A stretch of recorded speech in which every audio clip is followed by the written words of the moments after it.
Chapter 289. Ji Xiaoye had already given up on Gu Xinian. However, after Yi Huanyan's accident, they had been seeing each other every day.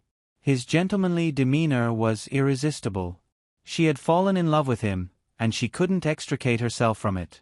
Originally, she thought that they would let nature take its course. After a certain period of time, they might be able to come to a conclusion. However, he suddenly said that he wanted to leave. There was no longing at all. Seeing that she couldn't stop crying, Yi Huanyan was also in a dilemma. In fact, she didn't know what Gu Xinian was thinking. Previously, he had clearly said that he wouldn't provoke Ji Xiaoye. However, judging from the recent events, he wasn't just provoking her. He was blatantly flirting with her. Every few days, he would pick her up after work. They would go to the supermarket together, watch movies together, and occasionally bring her some new and interesting gifts. On the surface, he said that he was giving them to her. However, looking at the appearance of those childish and cute furry things, it was obvious that they would only cause a furry fetish like Ji Xiaoye to scream. Isn't it still undecided? Yi Huanyan corrected her. Ji Xiaoye cried with snot and tears running down her face. She looked like she was about to die. Yi Huanyan couldn't stand it anymore. She scolded her. Why are you crying? Even if you're crying, can't you give me a reason? Did he clearly reject you? After having sex with you, he doesn't want you anymore? Seeing that she was acting tough, Ji Xiaoye was so scared that she burped and shook her head while sobbing. You didn't lose anything, did you? Why are you crying? But you're really leaving. Ji Xiaoye looked sad. Yi Huanyan's head hurt because of her sobbing. I'm not leaving. Who said that I'm leaving? Isn't my brother asking me if I'm leaving? Can I not leave? I'll give you time. I'll give you a chance to clarify the relationship between the two of you. Really? Ji Xiaoye's expression immediately changed. She looked at Yi Huanyan as if she had won the lottery. Yi Huanyan shook off her hand and curled her lips in disdain. Let me remind you in advance. I heard that my brother used to have a fiancée. Although he was married and my sister-in-law passed away, his fiancée is still waiting for him. You're much more persistent than you. You're a love rival. Is much more than you are. Gu Lu was the one who said this. Gu Lu was a person who looked at people with a poker face when they weren't familiar with each other. Now that they were familiar with each other, he would tell them everything. Except for Gu Xinian and Xiaoqi, which he didn't dare to talk nonsense about, he had made up all the other gossip. Ji Xiaoye, this love rival, was said to have been betrothed to Gu Xinian when they were young. However, it wasn't considered a political marriage. The other party was a family friend of the Gu family. She was the only daughter of Yi Huanyan's biological parents' best friend. It was said that she was a spoiled and arrogant young lady, but she was dead set on Gu Xinian. When he got married that year, she almost made a scene at the wedding. After that, she restrained herself and was locked at home, not allowing him to come out. Ji Xiaoye didn't take it to heart at all. She waved her hand and said, So what? Your brother doesn't like her at all. Let me tell you, as long as I have time, who else will be your sister-in-law but me? Yi Huanyan was speechless. She stared at Ji Xiaoye's tear-stained panda eyes and said mockingly, When you're talking, don't you think about how much of a coward you looked when you cried just now? Seeing that she was mocking her, Ji Xiaoye shouted and reached out to tickle her. The two of them played around for a while. Ji Xiaoye was worried about Yi Huanyan's health, so she finally stopped. In the kitchen, Ji Xiaoye was busy cleaning up the broken dishes. Yi Huanyan took his clothes from the balcony and prepared to take a shower. A tall figure could be seen under the streetlight downstairs through the gap in the curtains. It was as if he was glued to the cement floor, waiting without moving. It had been a few days. It had been like this. The smile in Yi Huanyan's eyes disappeared and was gradually replaced by sadness. She stared blankly at the figure for a long time. She didn't know if the figure knew that she was looking at him, but he suddenly raised his head and looked in her direction. Yi Huanyan's face stiffened and she turned to leave. Her wounds could heal, but the damage would always be there. Her emotions could gradually stabilize, but the regret would never dissipate. She couldn't forgive him, just like how deep down in her heart, she could never forgive herself for being so submissive in the past. She had come to this point today not only because of Ling Han's cruelty and cold-bloodedness, but also because of her own cowardice and compromise. She wanted to start afresh. The first step was to let go of herself and let go of him. The next day, Gu Xinian sent the time and location to Yi Huanyan's phone. He asked Gu Fengfeng to meet at a Chinese restaurant in the city center. Because Yi Huanyan said that Gu Fengfeng was from Hunan and loved spicy food, they chose a Sichuan restaurant. Gu Xinian probably had something important to attend to, so he didn't come with her. Yi Huanyan originally wanted to come with Ji Xiaoye. They had agreed the day before, but when it was time to call her, she stammered and said that something came up. Since both of them had something to attend to, Yi Huanyan didn't pursue the matter. Other people couldn't interfere in matters of the heart. She didn't ask any more and hung up the phone. Gu Fengfeng wore a formal black business suit and looked like an insurance salesman. She arrived late and apologized profusely. Yi Huanyan smiled slightly. "It's okay. I don't know what you like to eat, so I ordered according to the signboard of this restaurant. You can look at the menu again." "No need." Gu Fengfeng waved her hand and said with a forthright smile, "We have eaten together. There is no need to pick." That was right. When they were in prison, they ate whatever they had. After all the dishes were served, Yi Huanyan picked up the teacup and said seriously, "Third sister, I haven't thanked you properly for what you did before. I'll replace the wine with tea." "Hey, we are sisters. Why are you saying these polite words?" While speaking, Gu Fengfeng had picked up the teacup and touched the cup in Yi Huanyan's hand. She said with a smile, "I wanted to contact you after you were released from prison, but the business hasn't been doing well, so I forgot about it." Hearing this, Yi Huanyan hurriedly asked, "Do you need my help? If you are short of money or people, I can help you. Although I don't work now, I still have many friends before." She knew that Gu Fengfeng was in the clothing business, so she could ask Su Mang for help in this regard. Gu Fengfeng waved her hand and smiled very happily. "Thanks to you, my business has just improved recently and I have made a lot of money. How is your health? Are you okay?" Speaking of this, Yi Huanyan's face darkened a little, and she smiled a little reluctantly. "I'm fine." Gu Fengfeng took a deep breath. "Sister, I have been through it before. I ran business with my husband everywhere before, and I also had a miscarriage. I can't be more clear about this feeling. You have to be open-minded." Yi Huanyan was stunned, but Gu Fengfeng had quickly changed the topic. "Does your man usually spend a lot of time with you?" "At this time, it is the time when women are most likely to be cherished. You have to seize the opportunity. I think your man is so dissolute that there must be many girls chasing after him." Yi Huanyan frowned. "Third sister, let's not talk about this. It is impossible for me to be with him." "Impossible?" Gu Fengfeng looked stunned. "What's wrong?" "We are going to divorce, so let's not talk about it." Chapter 290.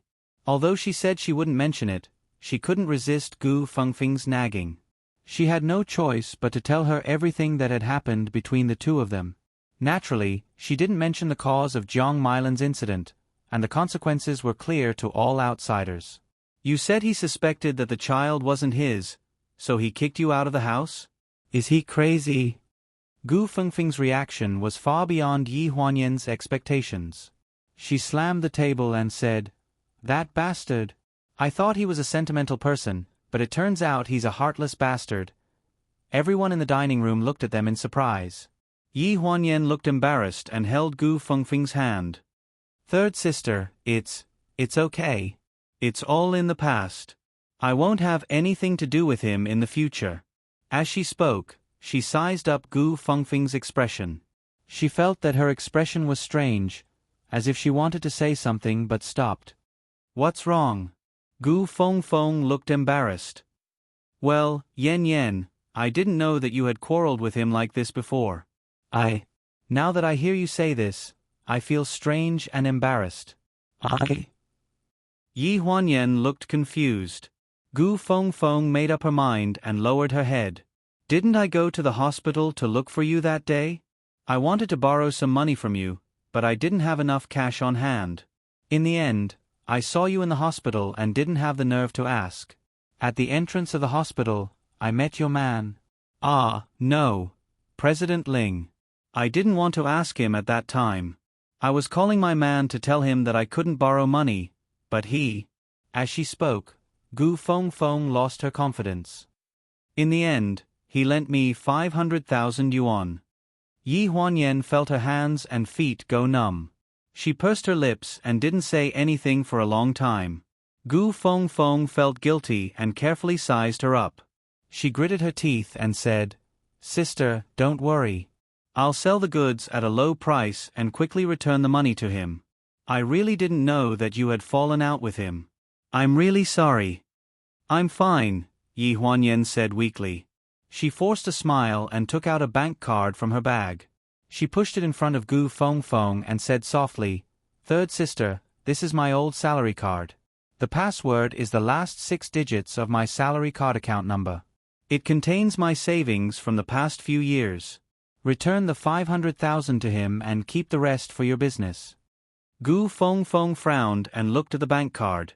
She didn't know whether to take it or not. In the end, she sighed and said, "Sister, I'm really sorry. Yi Huanyan picked up some food and placed it in Gu Fengfeng's bowl. She took a deep breath and said with a smile, "It's okay, third sister. Don't be so depressed. You don't know how things are between me and him. Just give it to him for me." "Okay, I'll take it as a loan from you. When my payment arrives, I'll return it to you immediately." Gu Fengfeng felt embarrassed. If she had known that Yi Huanyan and Ling Han were going to divorce, she wouldn't have asked for Ling Han's money. Because of the money, the rest of the meal was a little awkward. Gu Fengfeng saw that Yi Huanyan was absent-minded and guessed in her heart. She put down her chopsticks and said, "Sister, let's go. I'll return the money now." Yi Huanyan was slightly stunned. "Don't be in such a hurry. You haven't eaten yet." "I can't eat. If I don't return the money, you won't feel at ease and I won't feel at ease. Let's go." With that, she packed her things and pulled Yi Huanyan out of the restaurant. Yi Huanyan sat in the front passenger seat and listened to Gu Fengfeng's call. A familiar voice came from the phone. When she heard the voice, she only felt a pinch in her heart. Gu Fengfeng glanced at Yi Huanyan, then lowered her head and said to the phone, "President Ling, just tell me where you are. Or I can go to the company and return the money to your assistant. Since you're going to divorce my sister Yan Yan, I can't take the money." "Yan Yan?" Gu Fengfeng subconsciously looked at Yi Huanyan. She covered the phone and said carefully, "Yan Yan, he said he doesn't want the money. He wants to talk to you." Yi Huanyan frowned. She pondered for a few seconds and reached out to take the phone. A hoarse and deep voice came from the phone. "Yan Yan. Where are you now?" The person on the other end of the phone was silent for a few seconds. "The company." "Okay, I'll go to the company with my third sister in 10 minutes. I will go downstairs to fetch you." "No need. I will call Xiao Dong and ask him to come downstairs. You can go back to your work." After saying this, she hangs up. She did not even wait for Ling Han to say anything. In the car, Gu Fengfeng sighed and started the car. "Why are you doing this?" "I think President Ling actually." "Third sister, let's drive." The car drove all the way to the entrance of Huan Yu Group. Yi Huanyan called Xiao Dong in advance. She saw Xiao Dong walking out of the building from afar. He looked anxious. Yi Huanyan alighted and passed the card to Xiao Dong. "Xiao Dong, give this card to Ling Han. The password is the last 6 digits of the account number." "Sister Yi, are you not going to meet President Ling?" "President Ling had just finished his meeting, and he is on his way here. He asked me to make you stay." From afar, Yi Huanyan saw a tall figure walking towards the entrance. She pushed the card to Xiao Dong. "No need. I still have something to do."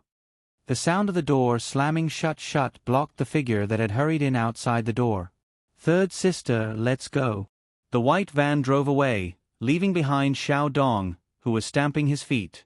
Ling Han caught up with Dong Xuebing and saw the back of the van disappearing into the fumes. What did she say? She didn't say anything. She just asked me to pass the card to you. Xiao Dong looked at Ling Han nervously. Ling Han held the card and walked towards the underground car park. In the car, Gu Fengfeng observed Yi Huanyan's expression as she drove. Sister, it's not that I want to nag at you, but you have to leave a way out for yourself. Men are like children who never grow up. It's fine as long as you know your mistakes and correct them. Yi Huanyan pursed her lips and didn't speak. Gu Fengfeng felt bored after saying a few words to herself. She sighed and said, "You children are always like this. My husband and I both came from the countryside. We run around for money every day. We don't have time to think about love at all. You are just messing around." After saying this, Gu Fengfeng did not want to nag anymore. She kept quiet and got ready to send Yi Huanyan home. Out of the corner of his eye, he suddenly caught a glimpse of a blue BMW following closely behind them. His expression suddenly froze, and he hesitated. He hesitated and said, "Yen Yen, yes. Look at the person following behind us. Is that President Ling?" Yi Huanyan's expression froze. She subconsciously turned around and looked behind her. Through the window at the back of the car, she saw a familiar car plate number and a blurred figure in the driver's seat. Although it was blurred, she knew that it was him. "Should we stop the car?" Gu Fengfeng asked. "No." Yi Huanyan frowned. "Third sister, drop me off at the subway station in front." Chapter 291. Gu Fengfeng's car was parked at the entrance of the subway. Seeing Yi Huanyan get out of the car in a hurry, she hurriedly rolled down the window. She wanted to say something, but she saw that Yi Huanyan's figure had already disappeared in the crowd. She sighed silently. Ling Han's car had already stopped behind her. The crisp sound of the door closing came from outside the car. Gu Fengfeng pouted at the subway, indicating that Yi Huanyan had already entered. Ling Han didn't say anything and chased after her. The subway station with the largest flow of people in the main city was still crowded even if it wasn't rush hour. Now that night had fallen, the entire subway station was innumerable people. Ling Han didn't have a subway card, and he didn't have any cash on him. He was directly stopped by the security. He could almost see Yi Huanyan's figure disappear behind the gate and get off the elevator. "Yi Huanyan," he shouted loudly, ignoring the people in the subway station who kept looking back at him as if they were looking at a crazy person.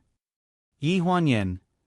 Yi Huanyan took out her earphones from her bag and plugged them into her ears. She held the handrail of the elevator and followed the elevator downstairs. Then she looked at the countdown on the electronic screen and waited for the next subway to arrive, blocking out all the noise. Ji Xiaoye's apartment complex came out from the entrance of Green Garden Villa. She rarely went out these days, but the security at the entrance still remembered her and smiled at her.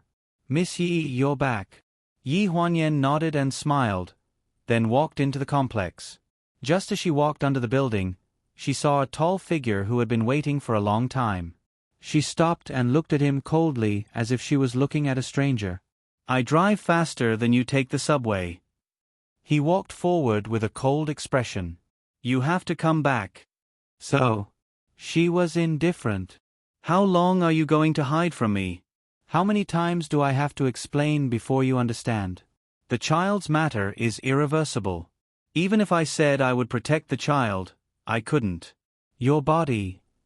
That's enough." Yi Huanyan interrupted him coldly. "I know that the loss of the child has nothing to do with you. If I've misunderstood you before, I apologize." "I'm sorry." Not long after the operation, both Gu Xinian and Ji Xiaoye told her that the fetus had died in the womb long before the operation. The doctor couldn't determine whether the fetus was still alive, so he asked whether to save the mother or the baby. The best plan was actually to save the mother. Ling Han heaved a sigh of relief.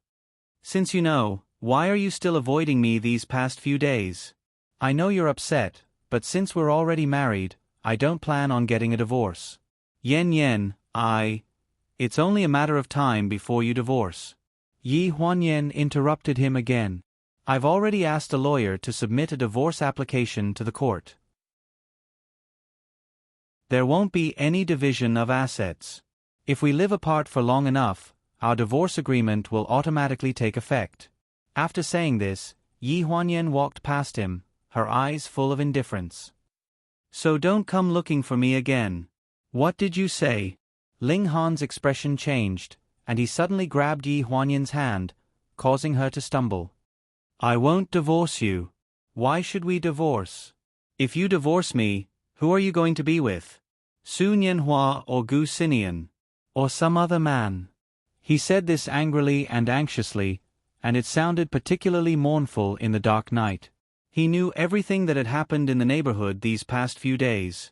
He saw everything that Su Nianhua had done for Yi Huanyan, and Gu Xinian also treated her like a treasure. He panicked. He suddenly realized that he hadn't done much for Yi Huanyan. When Yi Huanyan thought of him, she probably wouldn't have any good memories. In the long run, she would leave him.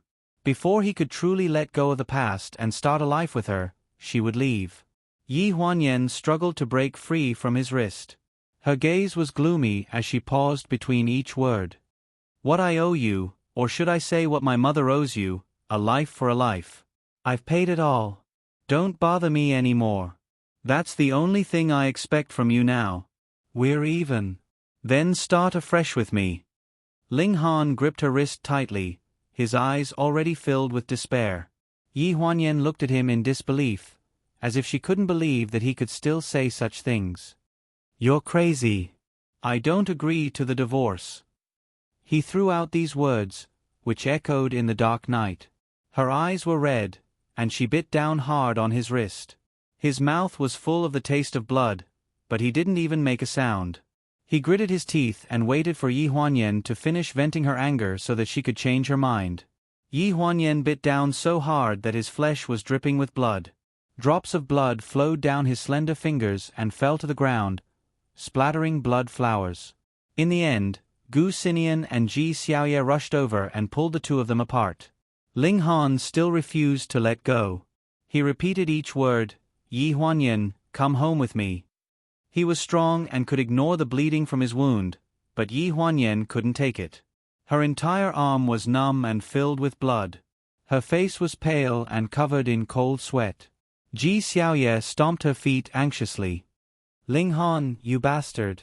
Do you want to watch her die in front of you? She's just in time. Seeing that he couldn't pull her away, Gu Xinian immediately turned cold and punched Ling Han in the face. He finally lost all his strength. Yi Huanyan's wrist slipped from his hand. Her thin and weak body swayed in the wind and was supported by Ji Xiaoye. Let's go, Xiao Yu. Let's go. Her voice was very weak in the wind. He covered the blood at the corner of his mouth and wanted to chase after her, but Gu Xinian grabbed him by the collar and threw him into the flower bed. His back hit the flower bed's fire hydrant, and he groaned. His vision turned dark. In the darkness, he could only hear Gu Xinian snort coldly and his footsteps gradually faded away. He supported himself with both hands and struggled to get up. He tried to open his eyes and look ahead, but everything was a blur. The past 11 years were like a dream. Their arguments, insults, lies, hatred, and all kinds of emotions existed in his bones. But even so, he never thought that Yi Huanyan would leave him. He was the one who destroyed Yi Huanyan's love for him with his own hands. He was the one who personally pushed their love bit by bit into the grave. She finally stopped loving him unconditionally. After returning home, Ji Xiaoye was busy stretching Yi Huanyan's arm. As she stretched, she kept scolding, Ling Han is crazy. Is he going to tear off your arm? I'm going to the police station tomorrow to sue him. He's King lunatic, a bastard, King scumbag. As she was scolding, Gu Xinian pushed open the door and walked in. Ji Xiaoye immediately changed her attitude. She coughed dryly and stopped her string of profanities. She smiled and said, Yen Yen, do you want to drink some water? I'll get you some. Yi Huanyan's eyes were red and swollen. She leaned against the sofa and sobbed. Gu Xinian walked to the side and lifted her arm to continue massaging it. He said in a deep voice, "Big brother has already helped you vent your anger. You don't have to feel sad for this kind of person."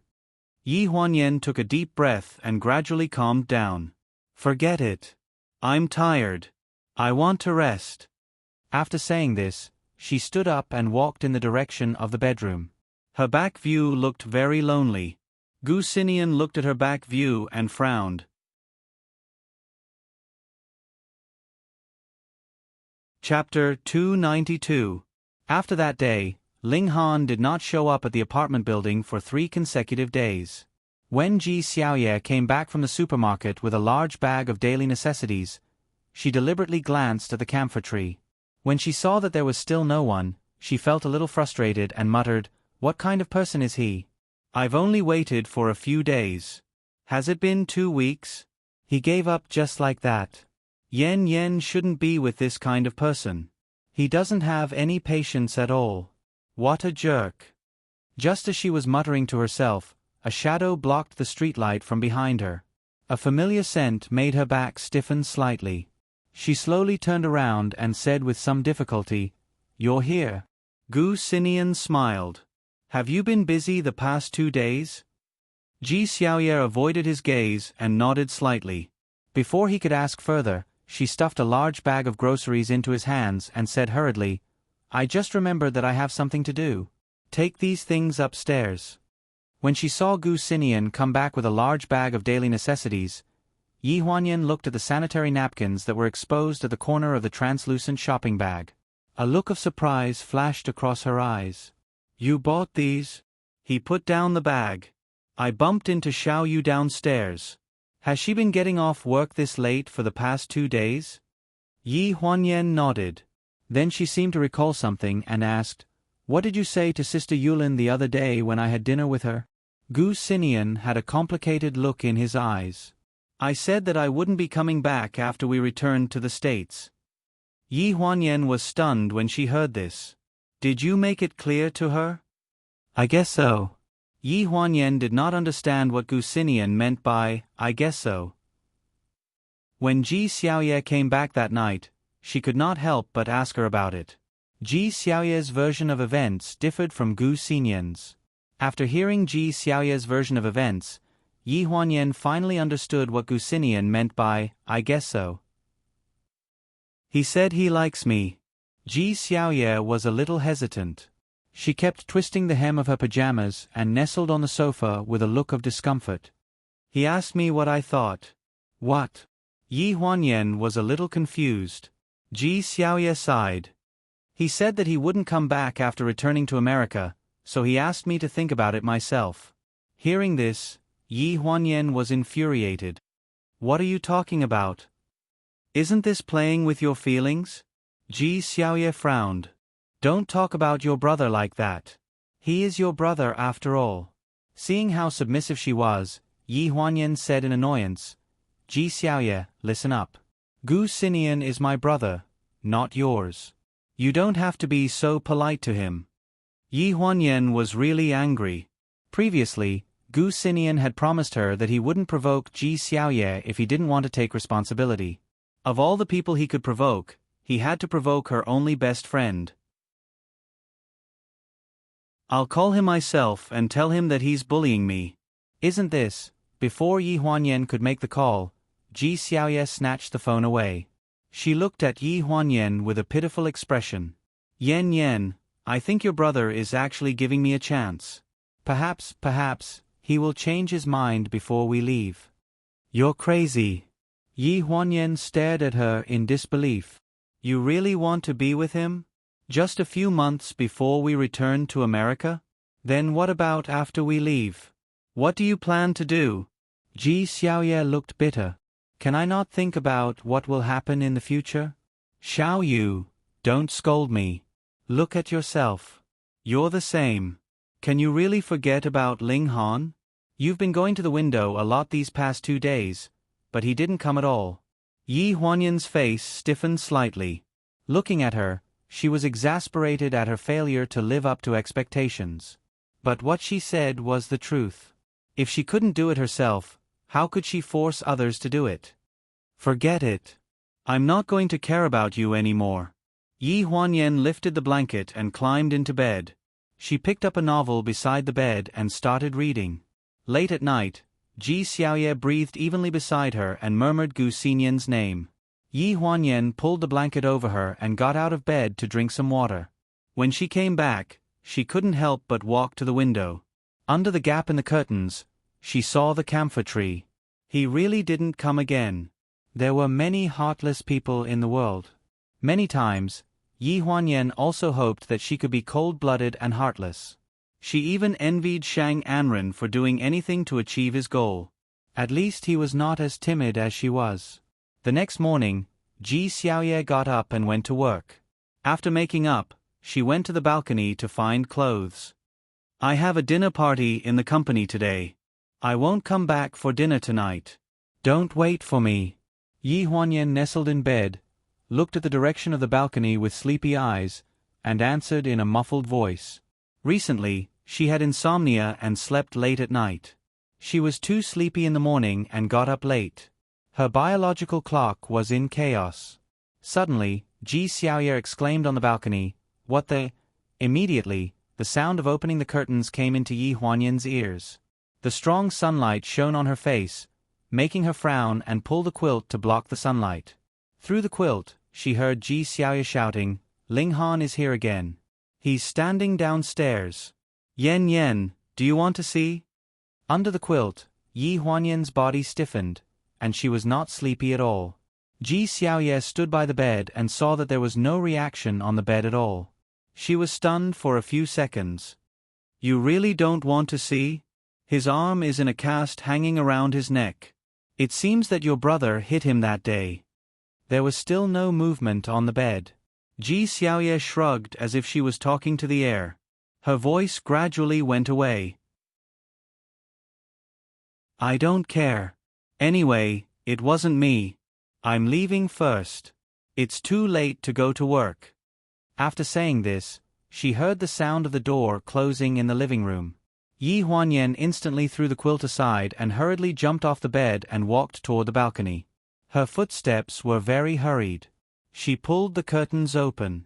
Under the glaring sunlight, the tall and straight man was still standing in the same spot where he always stood.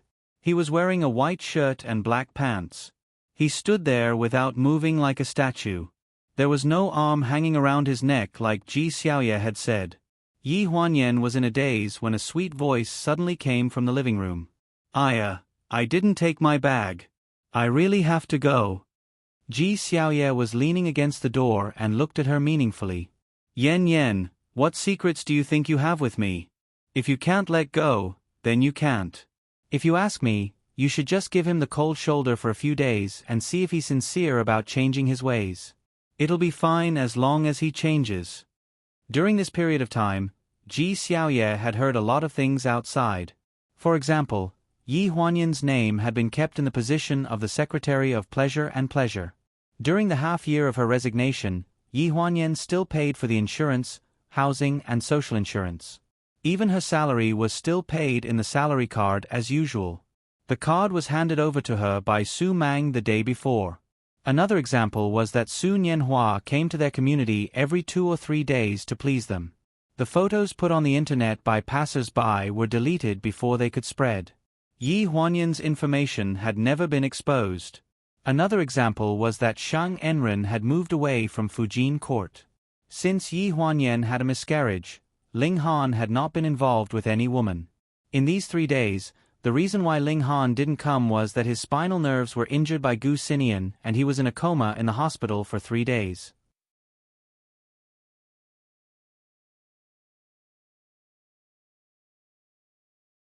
Actually, if I put myself in your shoes, I hope you can give him a chance. Gu Xinyan's voice sounded beside her. He sounded a little conflicted, unlike his usual calm and decisive tone. Yi Huanyan was slightly stunned. "Why?" "Because I used to be like him." Gu Xinyan took a sip of tea. His eyes were filled with sadness. "But I'm not as lucky as him. You're still around, so he still has a chance to make up for it. I'm gone." Yi Huanyan frowned. Are you talking about sister-in-law? He took a deep breath. His eyes trembled. When young Ke left, she was pregnant with a 3-month-old child. But I didn't even know about the child's existence. I think there might have been a misunderstanding between us. But no matter what she did wrong, I shouldn't have treated her that way. I regret it, but it's too late. This was the first time Gu Xinian mentioned young Ku in front of Yi Huanyan. It was also the first time he took the initiative to mention her after young Ke left. The name young Ku was like a thorn in his heart.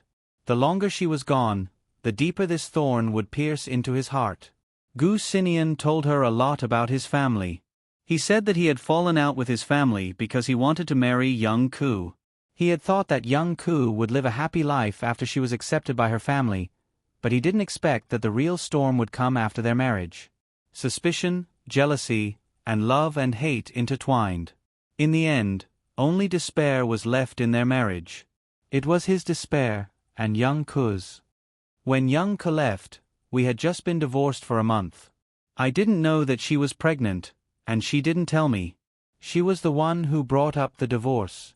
I thought that she didn't have me in her heart, so I let her go. That was the worst decision of my life. Yi Huanyan listened to Gu Xinian's story about him and young Ku. The more she listened to the story, the more upset she felt for the people in the story, and also for a person who wasn't in the story. Gu Xinian showed her the photo of young Ku in his wallet. Her eyes froze. The female model you saw looks like her, but it's not her. Gu Xinian explained indifferently. When he mentioned the female model, his eyes were full of indifference. Yi Huanyan's heart clenched. Her voice was hoarse. Brother, I didn't know about your past. I even threw a tantrum with you because of Xiao Yu. I'm sorry. Gu Xinian raised his hand and rubbed her head. You're my sister. How could I blame you? After young Ke left, looking for Yi Huanyan became the only mental support in Gu Xinian's heart. He wanted to find something for himself to do. Yen, I'm not saying this to make you feel bad. I just want to tell you that being separated by life and death is a very sad and powerless thing. While you're still young, you still have a chance to let go of it. Yi Huanyan's eyes reddened. If Gu Xinian had appeared earlier, she and Ling Han wouldn't have been like this. If she had known about her identity earlier, then Ling Han's resentment towards her wouldn't have existed. But now, it was too late to take back the water that had been spilled. How could she let go of that dead child, and let go of the thousands of doubts between her and Ling Han that were riddled with holes? The sky outside the window gradually darkened. Dark clouds hung over the sky. A real storm was coming. Gu Xinian glanced out of the window and frowned. He didn't know how much Yi Huanyan had taken in and how much she could let go of in her heart. From her brother's point of view, he hoped that Yi Huanyan would never forgive this bastard. But from Ling Han's point of view, he empathized with him and hoped that Yi Huanyan would give him a chance. Yi Huanyan made dinner. There were 3 dishes and a soup. It was more sumptuous than usual. She kept putting food on his plate to let him eat more. After dinner, she cleaned up the dishes and went to the kitchen to wash them. She looked calm and composed. It seemed that she didn't care about how heavy the rain was outside the window. She also didn't care if Ling Han was still waiting in the same place. Gu Xinian didn't rush her. He was an outsider. He quietly waited for his sister to make a decision.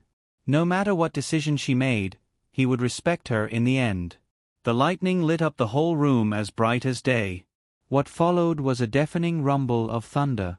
Gu Xinian stood by the window and lifted a corner of the curtain. Looking at the sorry figure in the rain, his frown deepened.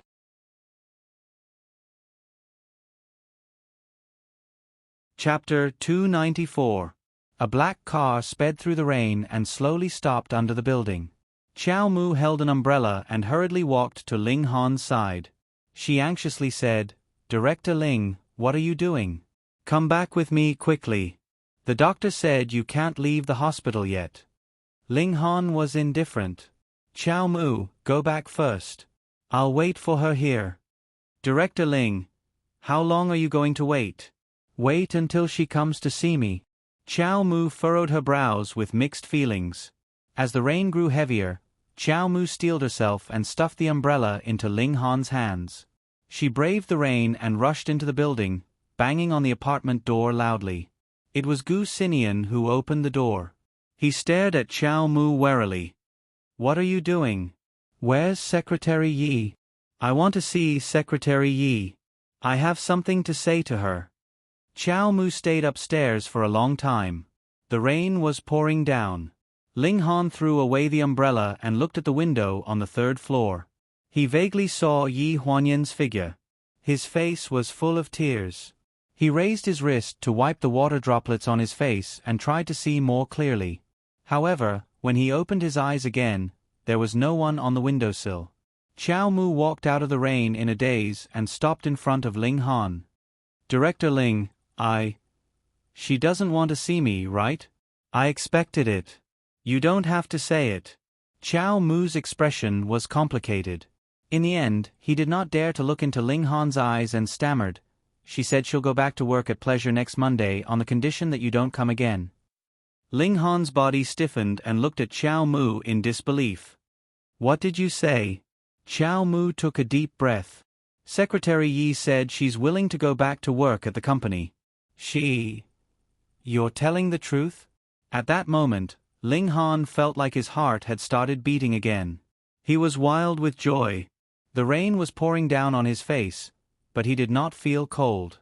Just as he was about to ask another question, the world suddenly spun, and he fell straight to the ground. Qiao Mu exclaimed, "Director Ling." The statue downstairs finally left. A muffled voice came from the room, with a hint of sobbing. "He left." Beside the windowsill, Gu Xinian's gaze pierced through the rain-splashed glass window to look at Ling Han, who was being helped into the carriage by Qiao Mu. He calmly responded, let's go." Yi Huanyan had just cried. Qiao Mu's words allowed her despairing heart toward Ling Han to find a trace of vitality. She was willing to give him another chance. But Gu Xinian knew that she still hated Ling Han. She resented him for being suspicious of her, resented him for not trusting her. "Brother, help me investigate the matter Qiao Mu mentioned." Yi Huanyan's voice was a bit hoarse, and her red eyes were cold. Gu Xinian nodded. He knew that Yi Huanyan was not a timid person, and she was not someone who would believe everything anyone said. Even though Qiao Mu said so, she still had doubts in her heart. Her rationality told her that she must thoroughly understand this matter. "Okay," he agreed. Then it was Saturday and Sunday, and Ling Han did not come again. However, Qiao Mu packed Yi Huanyan's luggage and sent it over, saying that Lingling helped to pack it. Inside were the clothes she was used to wearing at work, and there were even some clean and fresh clothes. They were all neatly arranged and placed in one suitcase. Qiao Mu's complexion was haggard, as if he had aged several years overnight. When he looked at Yi Huanyan, his eyes were full of regret, and he did not even have the confidence to speak to her. He was originally a high-spirited man in the workplace. "Secretary Yi, I sincerely hope that you can reconcile with Director Ling. I will take responsibility for all the mistakes. I will resign immediately and never appear in front of you again." "No need." Yi Huanyan looked at him coldly. "I didn't say that I completely believed what you said, nor did I say that I would forgive you. You should do what you should do, and I don't need you to interfere in the matter between Ling Han and me." She closed the door and shut Qiao Mu outside. Before Qiao Mu could say anything about Ling Han being hospitalized, she was rebuffed, and she stood there awkwardly for a while before leaving. On Monday, Yi Huanyan returning to work at pleasure was a big deal. Xiao Dong solemnly returned the door card and work pass to Yi Huanyan. "Secretary Yi, welcome back." Xiao Dong was very grateful to Yi Huanyan. If it were not for Yi Huanyan, she would not have been able to stay because of her carelessness and involvement in the incident of the leak of the artist's information. Yi Huanyan's smile was a bit dull. She glanced at Xiao Dong, put on the work pass, and said lightly, "Let's go." The assistant team still looked the same as before. When they saw Yi Huanyan, they did not show any surprise, as if they had made an agreement. Everyone respectfully greeted Yi Huanyan like before. Xiao Dong led Yi Huanyan back to the office. Her seat was still the same as when she left. Even the 2 gel pens in the pen holder were still in the same place. Secretary Yi, you just came back. Take a rest first. I'll go to the finance department to get the report. Wait. Yi Huanyan put down her bag and turned to look at Xiao Dong. The finance department always sends the report themselves. When did they need you to get it? Xiao Dong paused for a moment. Without Yi Huanyan, the secretary department had become an empty shell. Xiao Dong was not as efficient as Yi Huanyan, and he was too easygoing. It was inevitable that he would be looked down upon.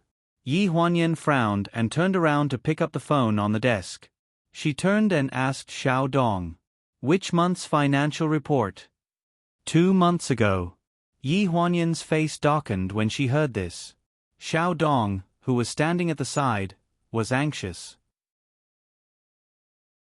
Yi Huanyan asked coldly, "Why is the financial report from 2 months ago not here yet? Also, is there no one in the finance department? Do you need the secretaries to run errands for you?" "Who am I?" "You must be new. Get your manager Wang to answer the phone. Tell him that my name is Yi Huanyan." Less than 5 minutes after Yi Huanyan hung up the phone, Xiao Zhang from the finance department ran into the secretary department with a stack of reports. He was sweating profusely and stammered, "Secretary Yi, these are the financial reports for the past 2 months. Manager Wang asked me to send them over. If there is a mistake in the figures, your department can forget about getting this month's bonus. Also, go back and tell Manager Wang that before he orders my secretaries to run errands for him, he must read the company's department assignment chart. He must know the consequences of breaking the rules." Xiao Zhang nodded. Xiao Dong was dumbfounded by Yi Huanyan's thunderous actions. She swallowed hard and said, "Sister Yi, you are so impressive." Yi Huanyan glanced at Xiao Dong. "You have been working for me for a few months, and you still haven't learned this. What is the Secretary Department for?" The Secretary Department is directly under the President's office. It is 1 level higher than the Assistant Department. Other than the President, you don't need to listen to anyone else. Do you understand? After all, Xiao Dong was still young. Although she said she understood, she was not confident. But Yi Huanyan was back, and she regained her confidence.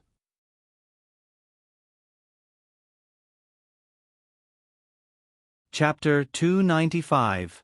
Yi Huanyan quickly flipped through the finance department's report and ticked out a few obvious mistakes with a red pen.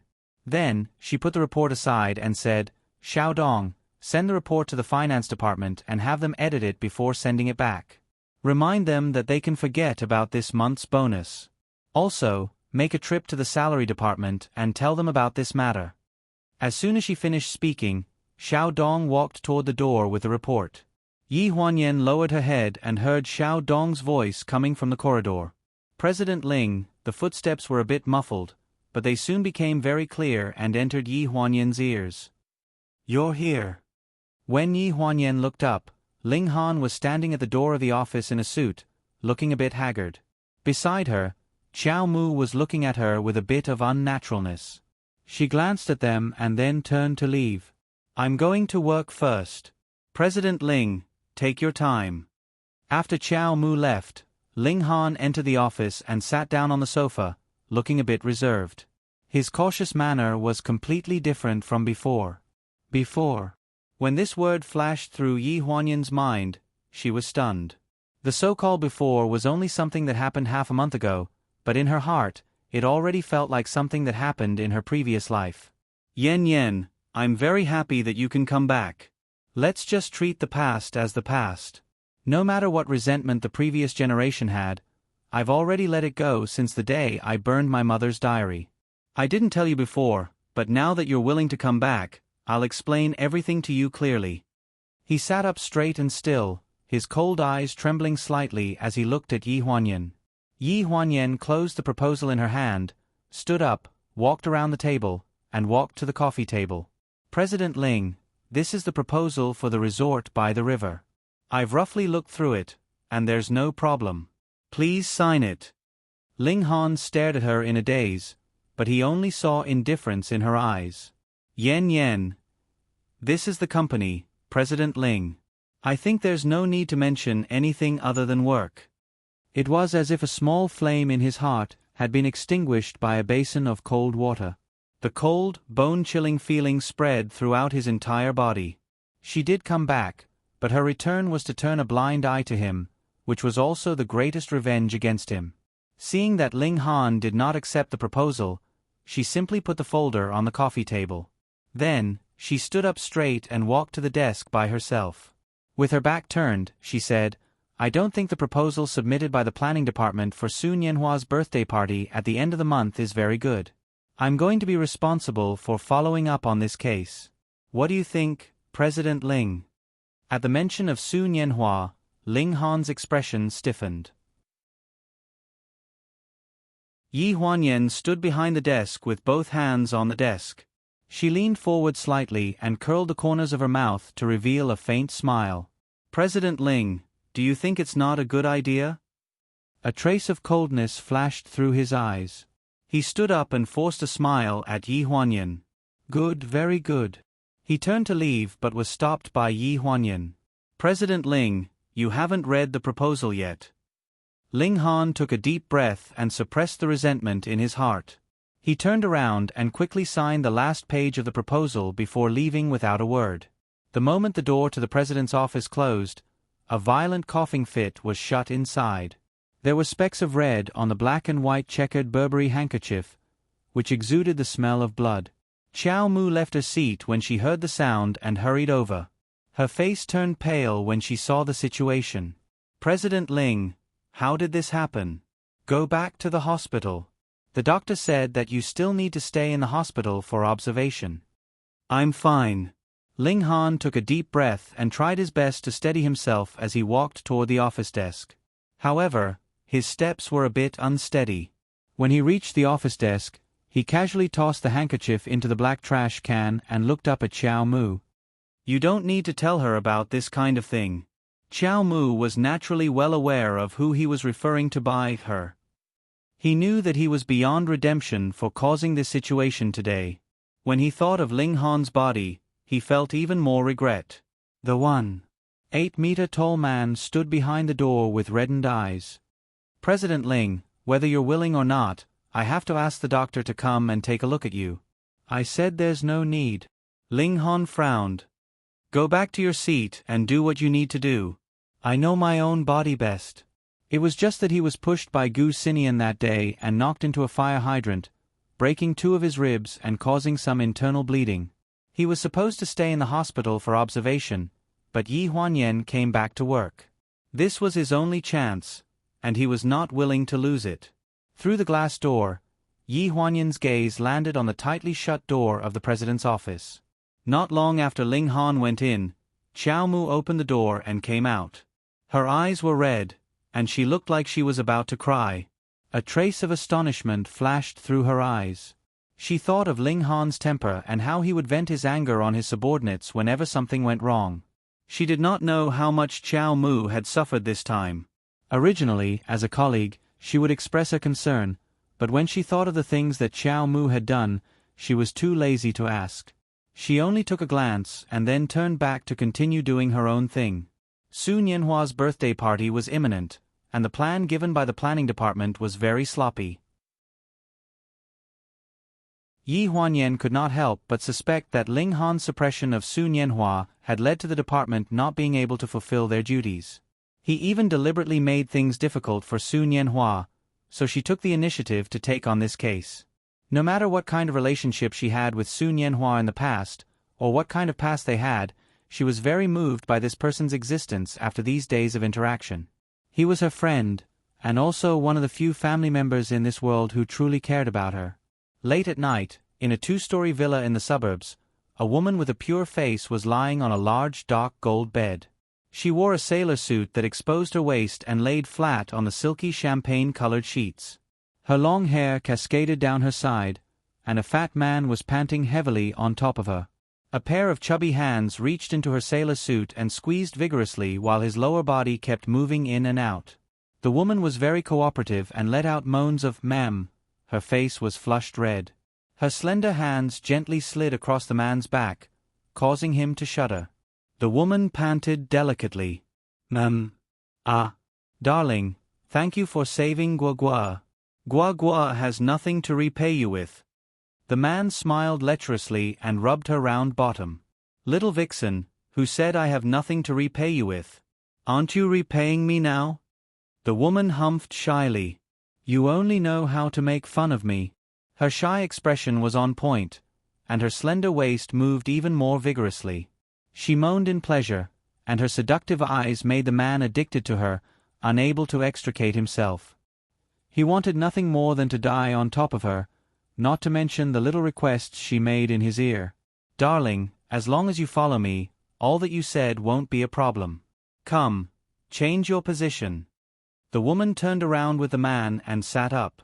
She covered her face and said, "Darling, you're so annoying. You always have so many tricks up your sleeves. I can't stand it anymore." The man's expression became more and more excited, and not long after, he made a comeback.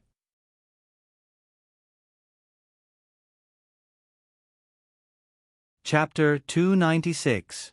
After work, Ling Han appeared in front of the secretary's office. "I will send you back." Yi Huanyan packed her things and did not even look up.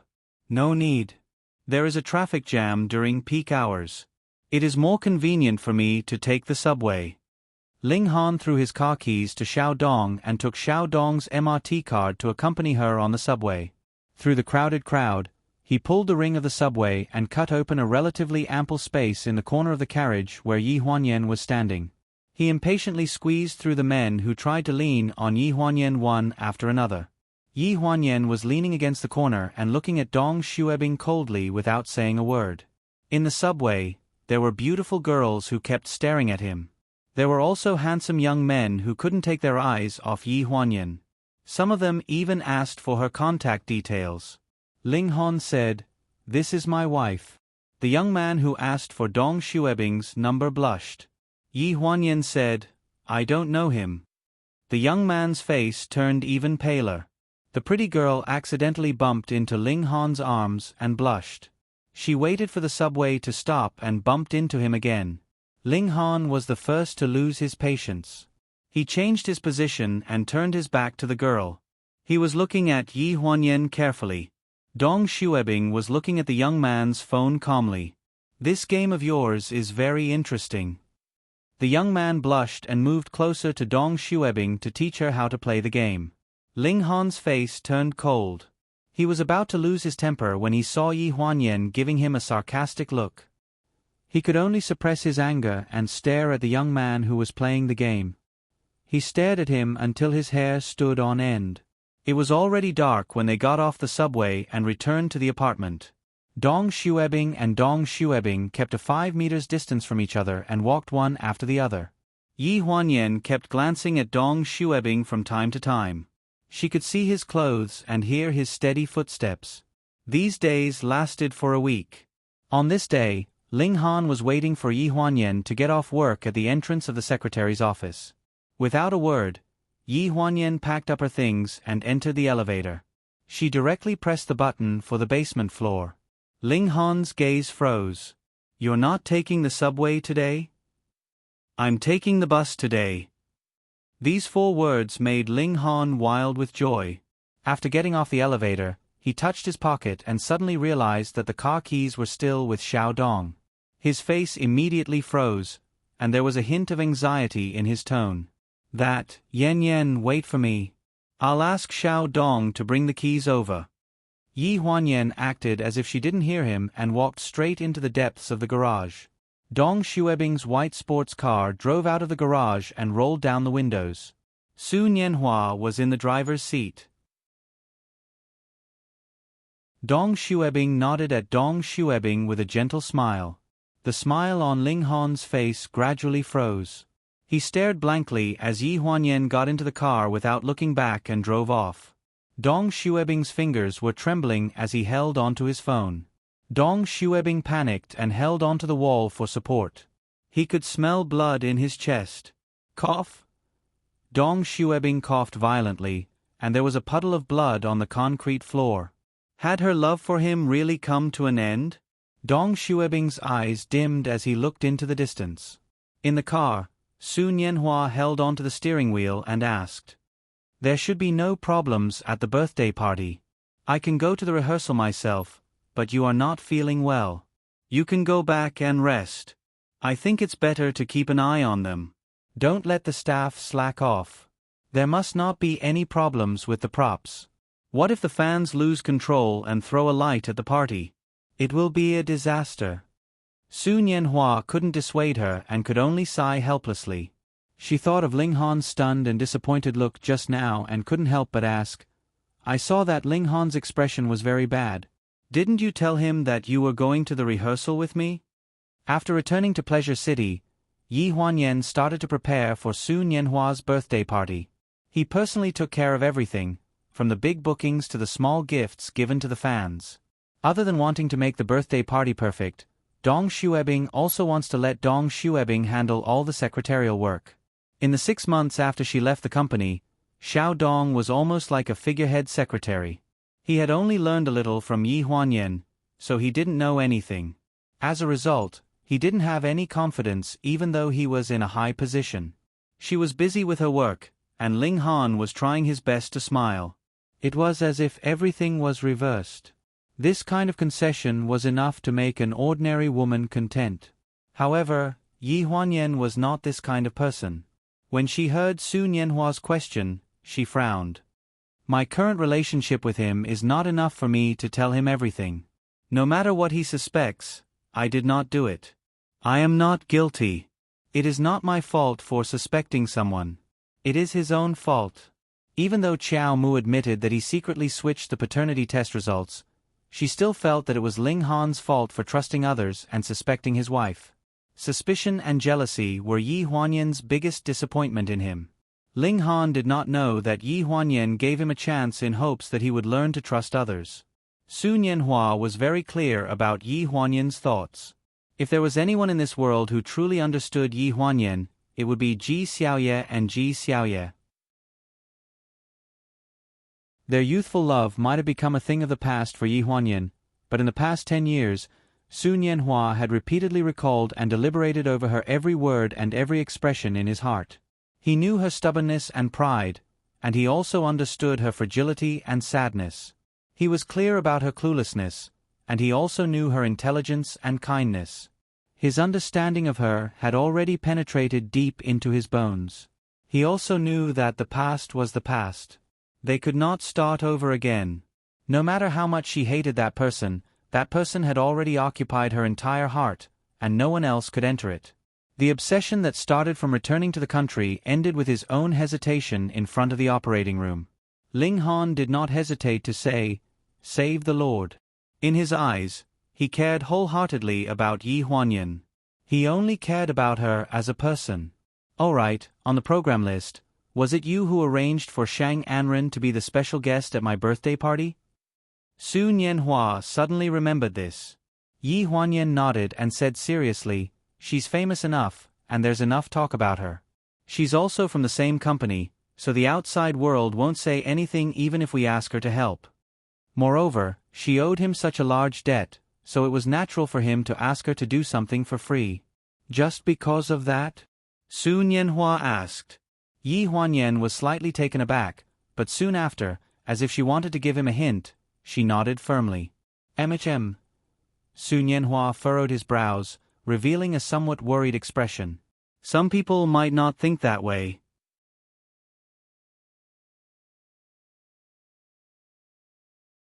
Chapter 297. In the villa of Jinjiang Court, Ling Han walked into the house with his suit jacket. Lingling carefully observed his face. "Young master, you are back. The meal is ready." Ling Han threw the jacket on the sofa and walked towards the second floor with a sullen face. Lingling stood in the living room, looked back at the dishes on the table, and sighed silently. After Yi Huanyan left, this house had no vitality at all. The young master's temper was unpredictable. Although the salary was high, it made her feel uncomfortable all over.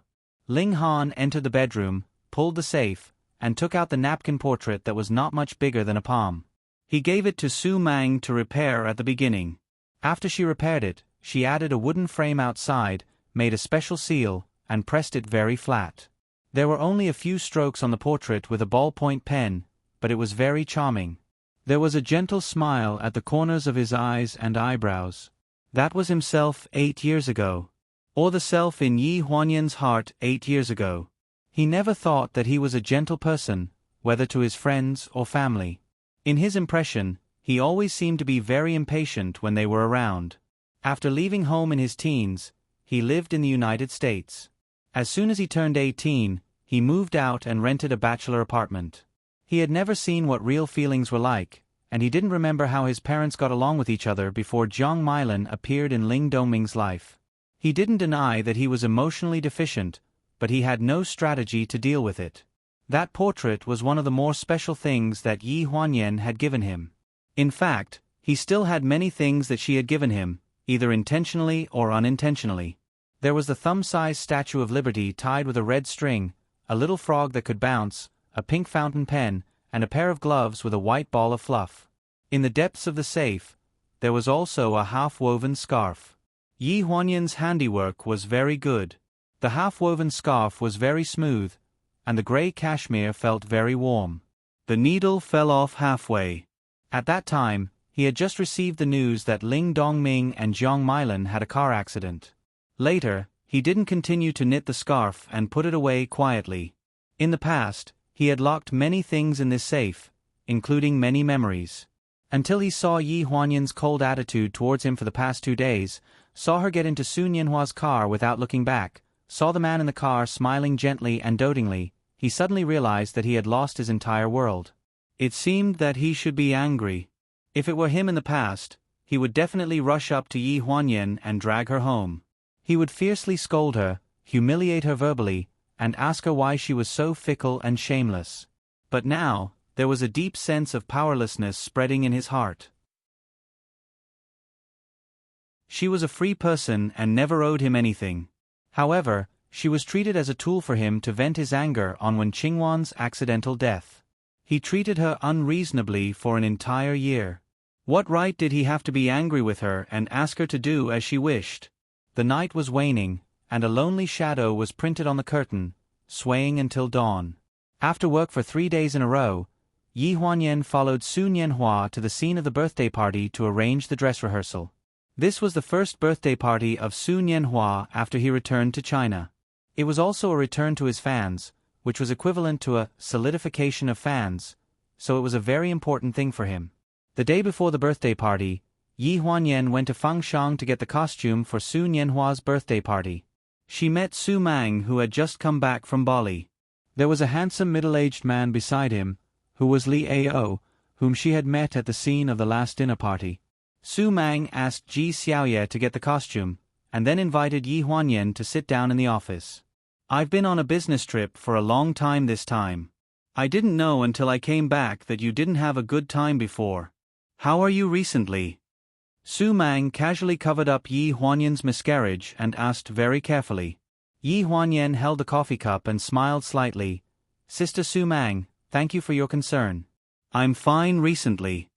"I heard that you went back to work at Pleasure again," Su Mang smiled meaningfully. "I thought that you wouldn't go back, so I wanted to poach you to work for me. You worked for me for 2 months before, and you did a much better job than my 2 assistants." Yi Huanyan looked up at Su Mang. "The employees of Fangshang cooperate very well, and it didn't cost me much. If Sister Su Mang still needs my help in the future, just let me know." "I need your help? I'm afraid I have to ask for your boss's opinion. When you first came to my place, it was I who begged him to reluctantly agree. He repeatedly told me not to let you tire yourself out. Look at him, it's as if my company is a place that eats people without spitting out bones." Yi Huanyan was slightly stunned and asked hesitantly, "Sister Su Mang, you must be kidding." At that time, Ling Han hated her too much. How could he ask Su Mang to take care of her? "At that time, I meant to let you go to Paris with me on a business trip. But Xiao Yu went to Yunnan, and I was short of 1 person. The day before I went there, I told Ling Han about it. He refused at once, saying that if he took you to Paris, he wouldn't lend you to me." Su Mang looked at her expression with interest. She rolled her eyes in her eye sockets, Ling Han's temper is not like my teacher's at all, but his character is unquestionable. My teacher is gentle and elegant, and so is his wife. It's just that the two of them have always been too indifferent to each other. They have never cared much about Ling Han and sent him abroad early. He is not a bad person, but he lacks feelings. Yi Huanyan was a little absent-minded. Su Mang talked to herself for a while. She talked about the napkin portrait that was sold at a sky-high price at the charity banquet last year. She also talked about the 2 months when Yi Huanyan worked in Fengshang. Ling Han asked someone to take care of her openly and secretly. She even mentioned a lot of things that happened before the relationship between Yi Huanyan and Ling Han became rigid. Su Mang was almost 40 years old this year. She took good care of herself. She looked like she was in her early 30s. 10 years ago, when Yi Huanyan just joined the Ling family, Su Mang had just graduated for 2 years. She was working as Yi Huanyan's chief secretary in the Department of Pleasure. During the time when Yi Huanyan followed Jiang Mailan into the Ling family, Su Mang suddenly quit her job. She changed from the chief secretary in the Department of Pleasure to a lowly secretary in Fengshang. It only took her 3 years to become the chief editor from the secretary in the Department of Pleasure. Although she was 40 years old now, she was beautiful and a big shot in the fashion industry. She was not short of young men who were pursuing her. But it was not until 2 years ago that people heard that she was in a relationship. 2 years ago, on the night of the New Year's Eve, the paparazzi photographed her drunk in a bar in Hokkaido, Japan. Li Ao was accompanying her. Su Mang looked at Yi Huanyan with a kind of loving attitude of an elder. My teacher is really rational. She knows what she wants and doesn't want, what can be compromised, and what is the bottom line. But Ling Han is different. He is like a ripe persimmon. He looks perfect when he is red, but in fact, only those who eat him know how unripe he is inside.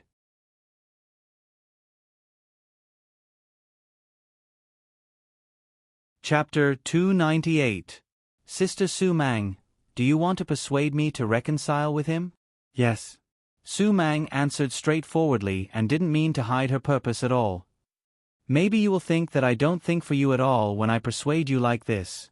I know how much you have been wronged by Ling Han, but I just want to say a few words for him.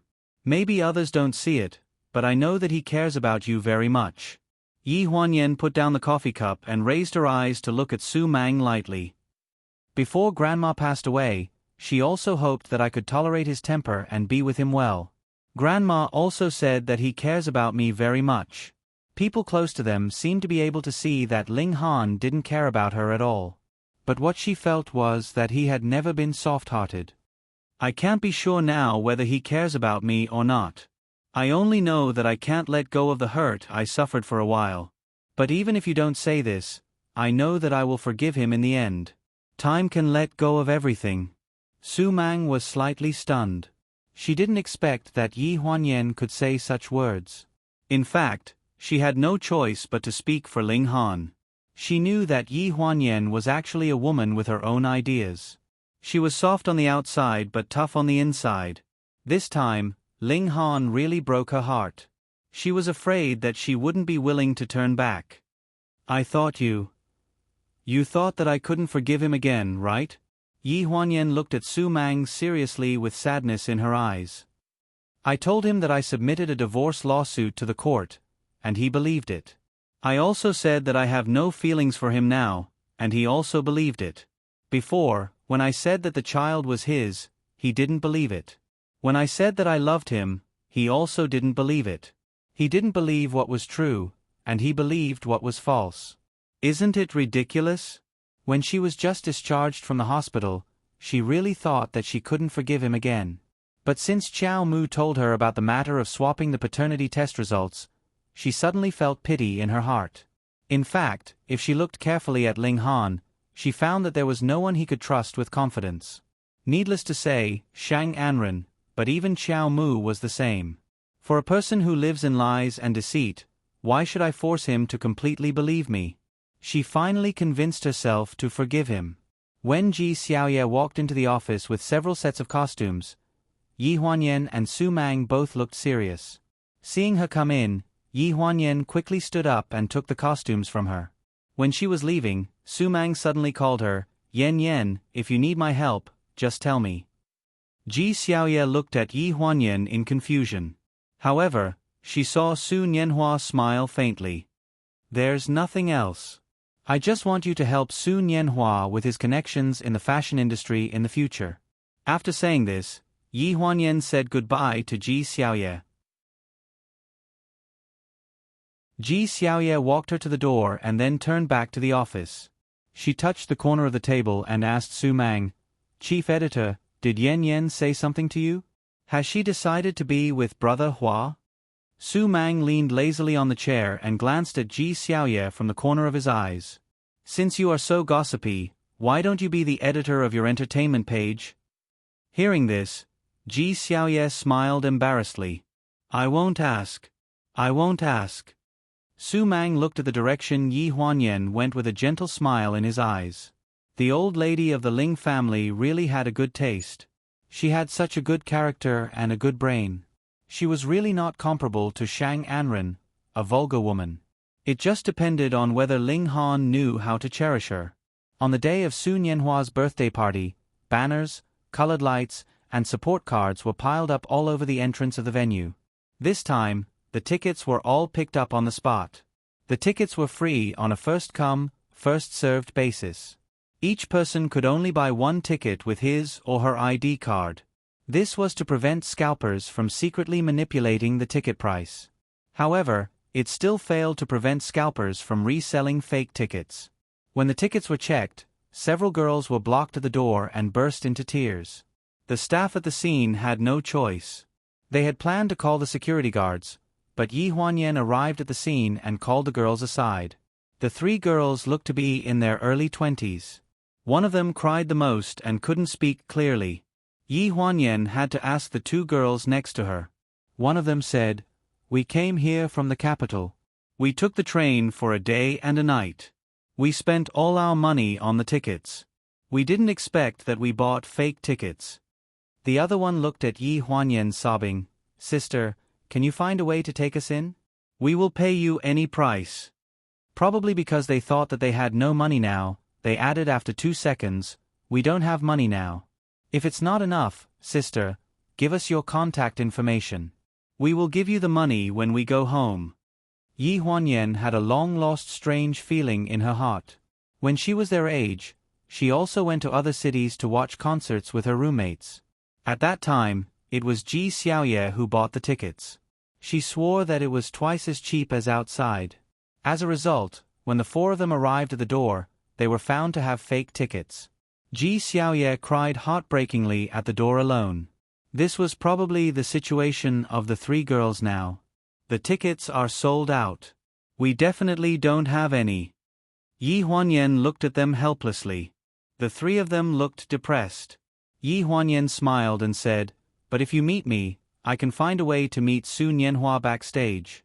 I can ask him to sign an autograph for you and take a photo together, okay?" The three of them looked at each other.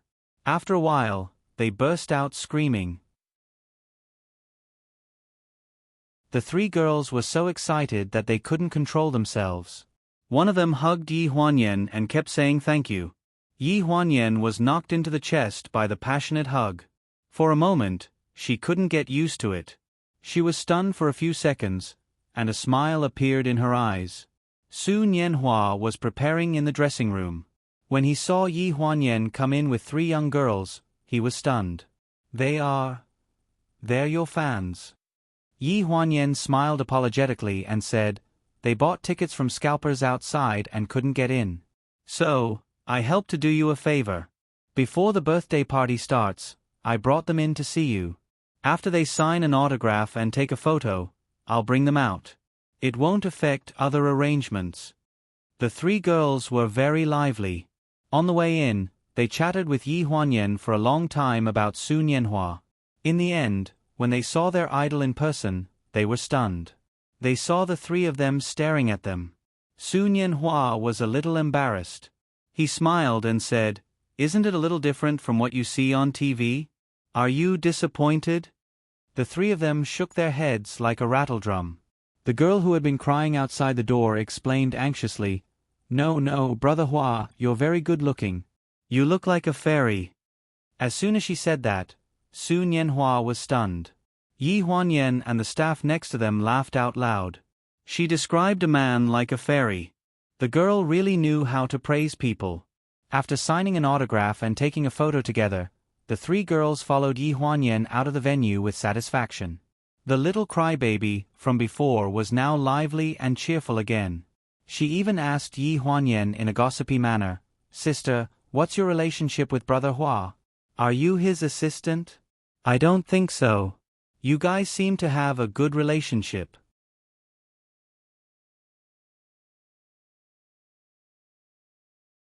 Chapter 299. Yi Huanyan was slightly stunned. Just a very good friend. The little crying bag stared with her big eyes. "Sister, you are so beautiful and so nice. If our brother Hua finds a girlfriend like you, we will be relieved." When she said that, the other two girls echoed, "Yes, yes, it's better than finding someone in the entertainment circle. Brother Hua's scandals make us feel suffocated. Sister, you look more suitable for our brother Hua." "You've really misunderstood," Yi Huanyan explained, not knowing whether to laugh or cry. The three girls talked at once, as if they believed that Yi Huanyan was Su Nianhua's hidden girlfriend. After sending the three girls outside the venue, Yi Huanyan explained her identity clearly. She was just the person in charge of the birthday party sent by the agency. When he left, the little crybaby still had a skeptical look on his face. Although they couldn't enter the venue, they could hear the singing inside the venue, so the three girls found a step outside and squatted down to wait for the birthday party to end. "Shan, it would be great if Brother Hua and Sister Yi were together. If that's the case, we fans are quite lucky. Even if we get married, it won't affect us from chasing celebrities." "I think so too." Brother Hua's eyes are gentle when he looks at Sister Yi. When the two friends around her were discussing, the little crying bag looked through her mobile phone and accidentally turned to a news article from a year ago. In the news, Su Nianhua's rumored girlfriend was blurred out. The person who was picked up at the concert site and the person who was covered by him and ran away after eating in a restaurant in Shanghai was completely the same person. After a long while, the little crying bag faintly interrupted the conversation between the two. "What do you know? Sister Yi is once bitten, twice shy. She has been troubled by those brainless fans so many times. Of course, she won't dare to admit it." Inside the venue, the birthday party was at the climax. Shang Anren, wearing a dark purple dress, pushed a 3-layer cake cart onto the stage, representing the artists of Pleasure Media to celebrate Su Nianhua's birthday. Although reluctant in her heart, Shang Anren still smiled very warmly, and the acting talent of the movie queen was fully displayed by her. Su Nianhua forced a smile on the script that had been arranged long ago. No matter how the host teased him, the corner of his eyes fell on the shadow in the corner of the stage, the smiling figure. 28 candles were lit on the top layer of the 3-layer cake, and the fans shouted for him to make a wish. He held the microphone in his ear and said in a gentle and delicate voice, "People say that birthday wishes will only come true if they are hidden in the heart, but I think it's easier to say it out loud and let the relevant people hear it." The cheering fans gradually quieted down, and Yi Huanyan was also stunned. She looked through the script. There didn't seem to be such a part. A dream in 10 years. A dream for 10 years. 11 years ago, when I didn't plan to become a singer, my first fan told me that if I became famous, she would be my agent and assistant in the future and organize the most perfect concert and birthday party for me. Backstage, a tall and straight figure came. After hearing Su Nianhua's voice from the loudspeaker, he gradually stopped. The voice from the loudspeaker was very gentle. It was Su Nianhua's nostalgia for their past, and also respect. With a sincere attitude, he announced his past relationship to the public and reminded his fans, "She is an irreplaceable existence in my life. I care about her and all of you. That's why I'm sharing this story with you. I hope that if there are any friends who know the inside story, please don't disturb her. She is a very, very, very good girl. I let her down back then." He admitted his mistakes, protected her, cherished her, and protected her peace and happiness. In the past year, he had done everything he could to make up for it. Ling Han leaned against the wall of the backstage corridor, took out a cigarette, and lit it with a pop. He smoked one cigarette after another until Su Nianhua finished telling their story and his blessings to Yi Huanyan. In the smoke, he became a complete outsider. After the birthday party ended, Su Nianhua was escorted backstage by the security guards, surrounded by fans. By the time he finished signing the photo album and finishing up some other work, it was already late at night. The cleaners at the scene were packing up balloons, glow sticks, and other things. Most of the staff had left. Yi Huanyan had to prepare for the promotional work after the birthday party, so she rushed back to the company early to work overtime. After it was over, Su Nianhua put on a jacket and declined Remy's offer to send him back to the apartment. He put on a mask and walked out alone from the back door, but he saw Ling Han at the back door. "Are you free? Let's have a drink." Su Nianhua was slightly stunned. He was surprised that he would, coincidentally, meet Ling Han here. Soon after, he laughed self-deprecatingly. "Director Ling really knows my whereabouts clearly. He even knew that he came out from the back door." A trace of awkwardness flashed through Ling Han's eyes, but he had no intention of explaining. Su Nianhua, on the other hand, opened the door and got in the car, looking like he didn't care. "Let's go. I want to have a drink too." At the headquarters of the pleasure group, Yi Huanyan sent the materials of Su Nianhua's birthday party to the publicity department's email, then she took a cup of coffee to the pantry. She was destined to work overtime tonight. Su Nianhua's reminiscence of the past at the birthday party had already rushed to the top of the hot search list. The entire company's public relations department and Su Nianhua's studio were flooded with calls. The media was asking about the protagonist of the relationship and whether Su Nianhua was still single. It was common for Su Nianhua to be involved in scandals. Sometimes, he had to cooperate with the company to create some hype. After all, a male artist who didn't have any scandals all year round was more likely to be suspected of being gay, which wasn't good for his image. Just as she came back from making coffee, she suddenly heard a noise from the office. Yi Huanyan was slightly stunned. She was the only one working overtime on the entire president's office floor.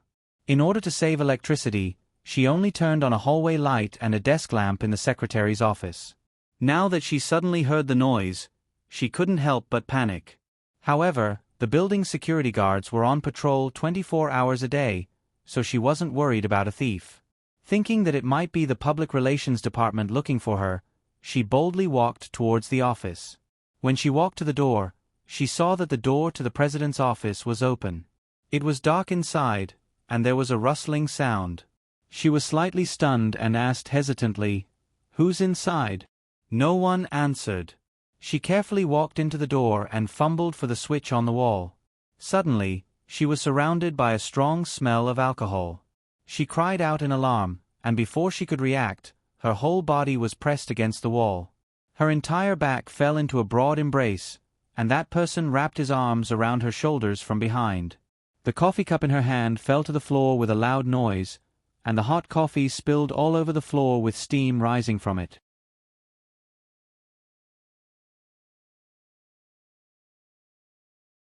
Chapter 300. Other than that cry of surprise, Yi Huanyan didn't make any other sound. She didn't even struggle. She used her fastest speed to smell the familiar scent on his body. It was strange that the smell of alcohol was so strong that it almost suffocated her, but she was very sure that the person who was hugging her and refusing to let go was Ling Han. The side of her face was pressed against the wall. Her neck was filled with his heavy and disorderly breathing. "Let go of me." She lowered her voice. He buried her head in his shoulder and said in a hoarse voice, "Just for a while. Let me hug you for a while more and I'll let you go." After saying this, he tightened his grip on her shoulder, almost suffocating her. Seeing that he didn't do anything else, Yi Huanyan gradually relaxed. Silence filled the air. She asked hesitantly, "Did you drink too much?" "Yeah." He hummed softly in her ear. Yi Huanyan frowned and asked in a deep voice, "Why did you drink? Who did you drink with?" She remembered that there was no drinking party today. It was his day off. As if he didn't hear her, he muttered, "You're leaving, Yen Yen." You're leaving, aren't you? You still have him in your heart. I'll let you go. When she heard this, the fire in Yi Huanyan's heart surged. Finally, she impatiently struggled out of his embrace. She turned around and put her hands on his shoulders. She growled, "Who else do I have in my heart? Are you done? You're always suspecting this and that. Do you have persecutory delusions?" He stood in front of Yi Huanyan at 185 meters tall. He was a head taller than her, but he didn't have any aura. His eyes were full of pain and his voice was choked with sobs. "Yan Yan, you hate me, don't you?" In the dark, Yi Huanyan couldn't see his expression clearly. She only felt that she had never seen him so down and down. Her heart tightened. She pursed her lips and couldn't be bothered to explain anything to a drunkard. "You should rest if you're drunk. You can't go home like this. Just make do with the sofa for the night. I'll get you a blanket. I agree to the divorce." A deep voice came from behind, making Yi Huanyan feel as if she was in a dream. She turned around to look at him in a daze and said coldly, "What did you say?" His eyes were full of fatigue, and he took a deep breath. His voice was not loud, but it echoed in the empty and cold office. "If you still have Su Nianhua in your heart, I'll let you go and fulfill your wish. Don't hate me." Hearing this, Yi Huanyan was furious. She pushed him hard and said angrily, "Okay, divorce. Divorce me tomorrow morning. Divorce me as soon as possible so that you can stay with Shang Anren as soon as possible." Ling Han was already drunk and his steps were unsteady. After being pushed by Yi Huanyan, he was even more flustered. He staggered and fell straight to the floor. Yi Huanyan exclaimed and subconsciously grabbed his hand, but she didn't expect that she couldn't hold his weight. Both of them fell to the carpet. When they fell to the ground, Ling Han groaned and asked anxiously, "Yan Yan, are you okay? Where are you hurt?" In the dark, Yi Huanyan was in his arms. Her whole body was lying on his chest. When she heard his urgent question, her heart trembled. She looked up at him, her dark eyes shining brightly in the dark. She didn't even think about it. She held his shoulder and kissed him on the lips. What could she do to make him understand that he was the only one in her heart? Even if he hurt her all over and made her want to die, he was still the only one in her heart.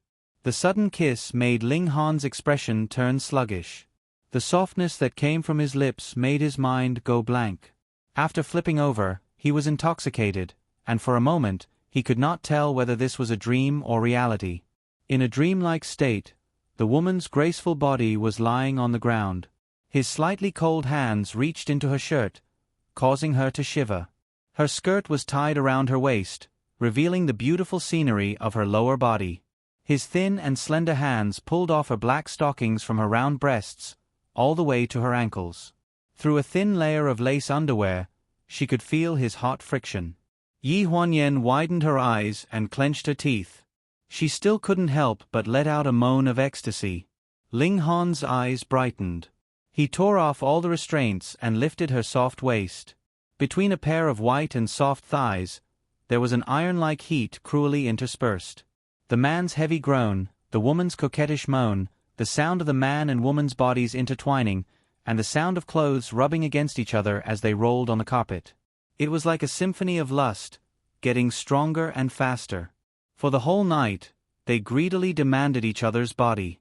Outside the large floor-to-ceiling glass window in the office, the lights of Lanjiang City could be seen. Inside the window, the fog was naturally rising temperature.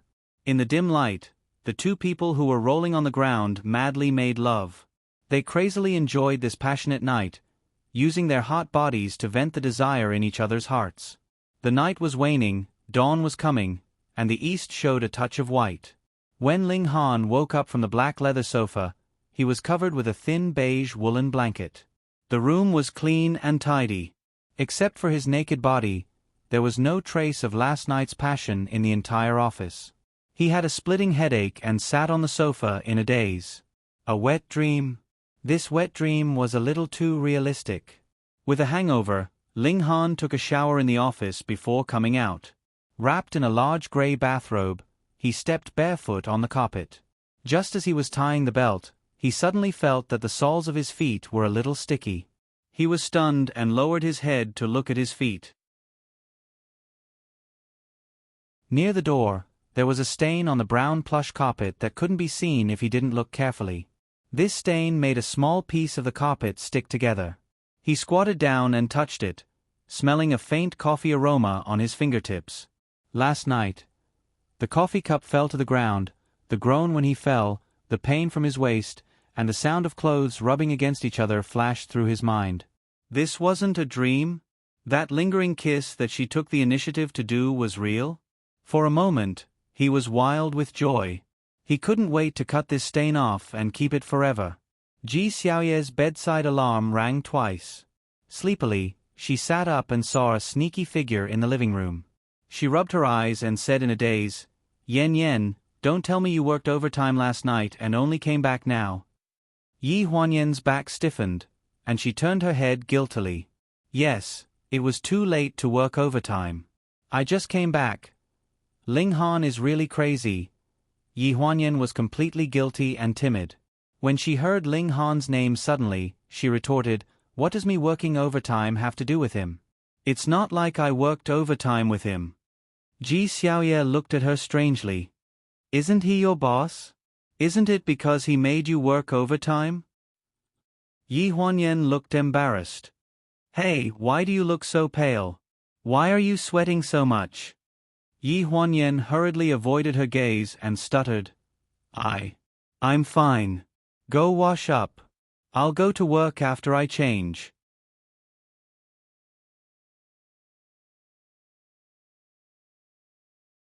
Chapter 301. Huan Yu Group's President's Office. Xiao Dong knocked on the door of the President's office. "Come in." Dong Xuebing did not think much and pushed the door open. Ling Han was sitting behind his desk in a linen suit. The sun shines on him, and he looks bright and gentle. That smile that was like a spring breeze, and that kind, "What's the matter?" Xiao Dong was stunned.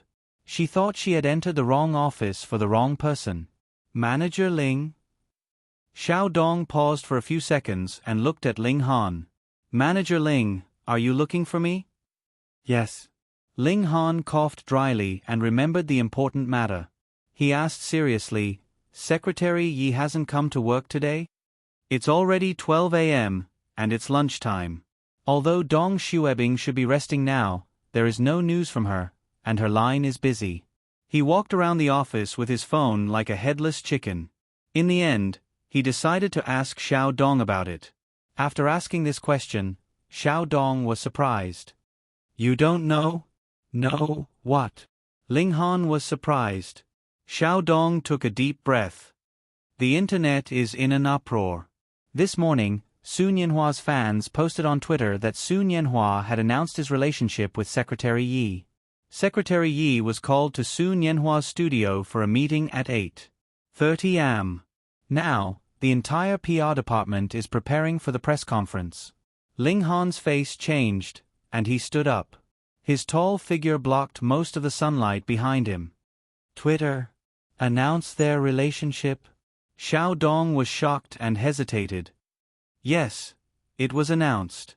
Sun Yanhua's Twitter account had announced it, but the studio had not given us a response.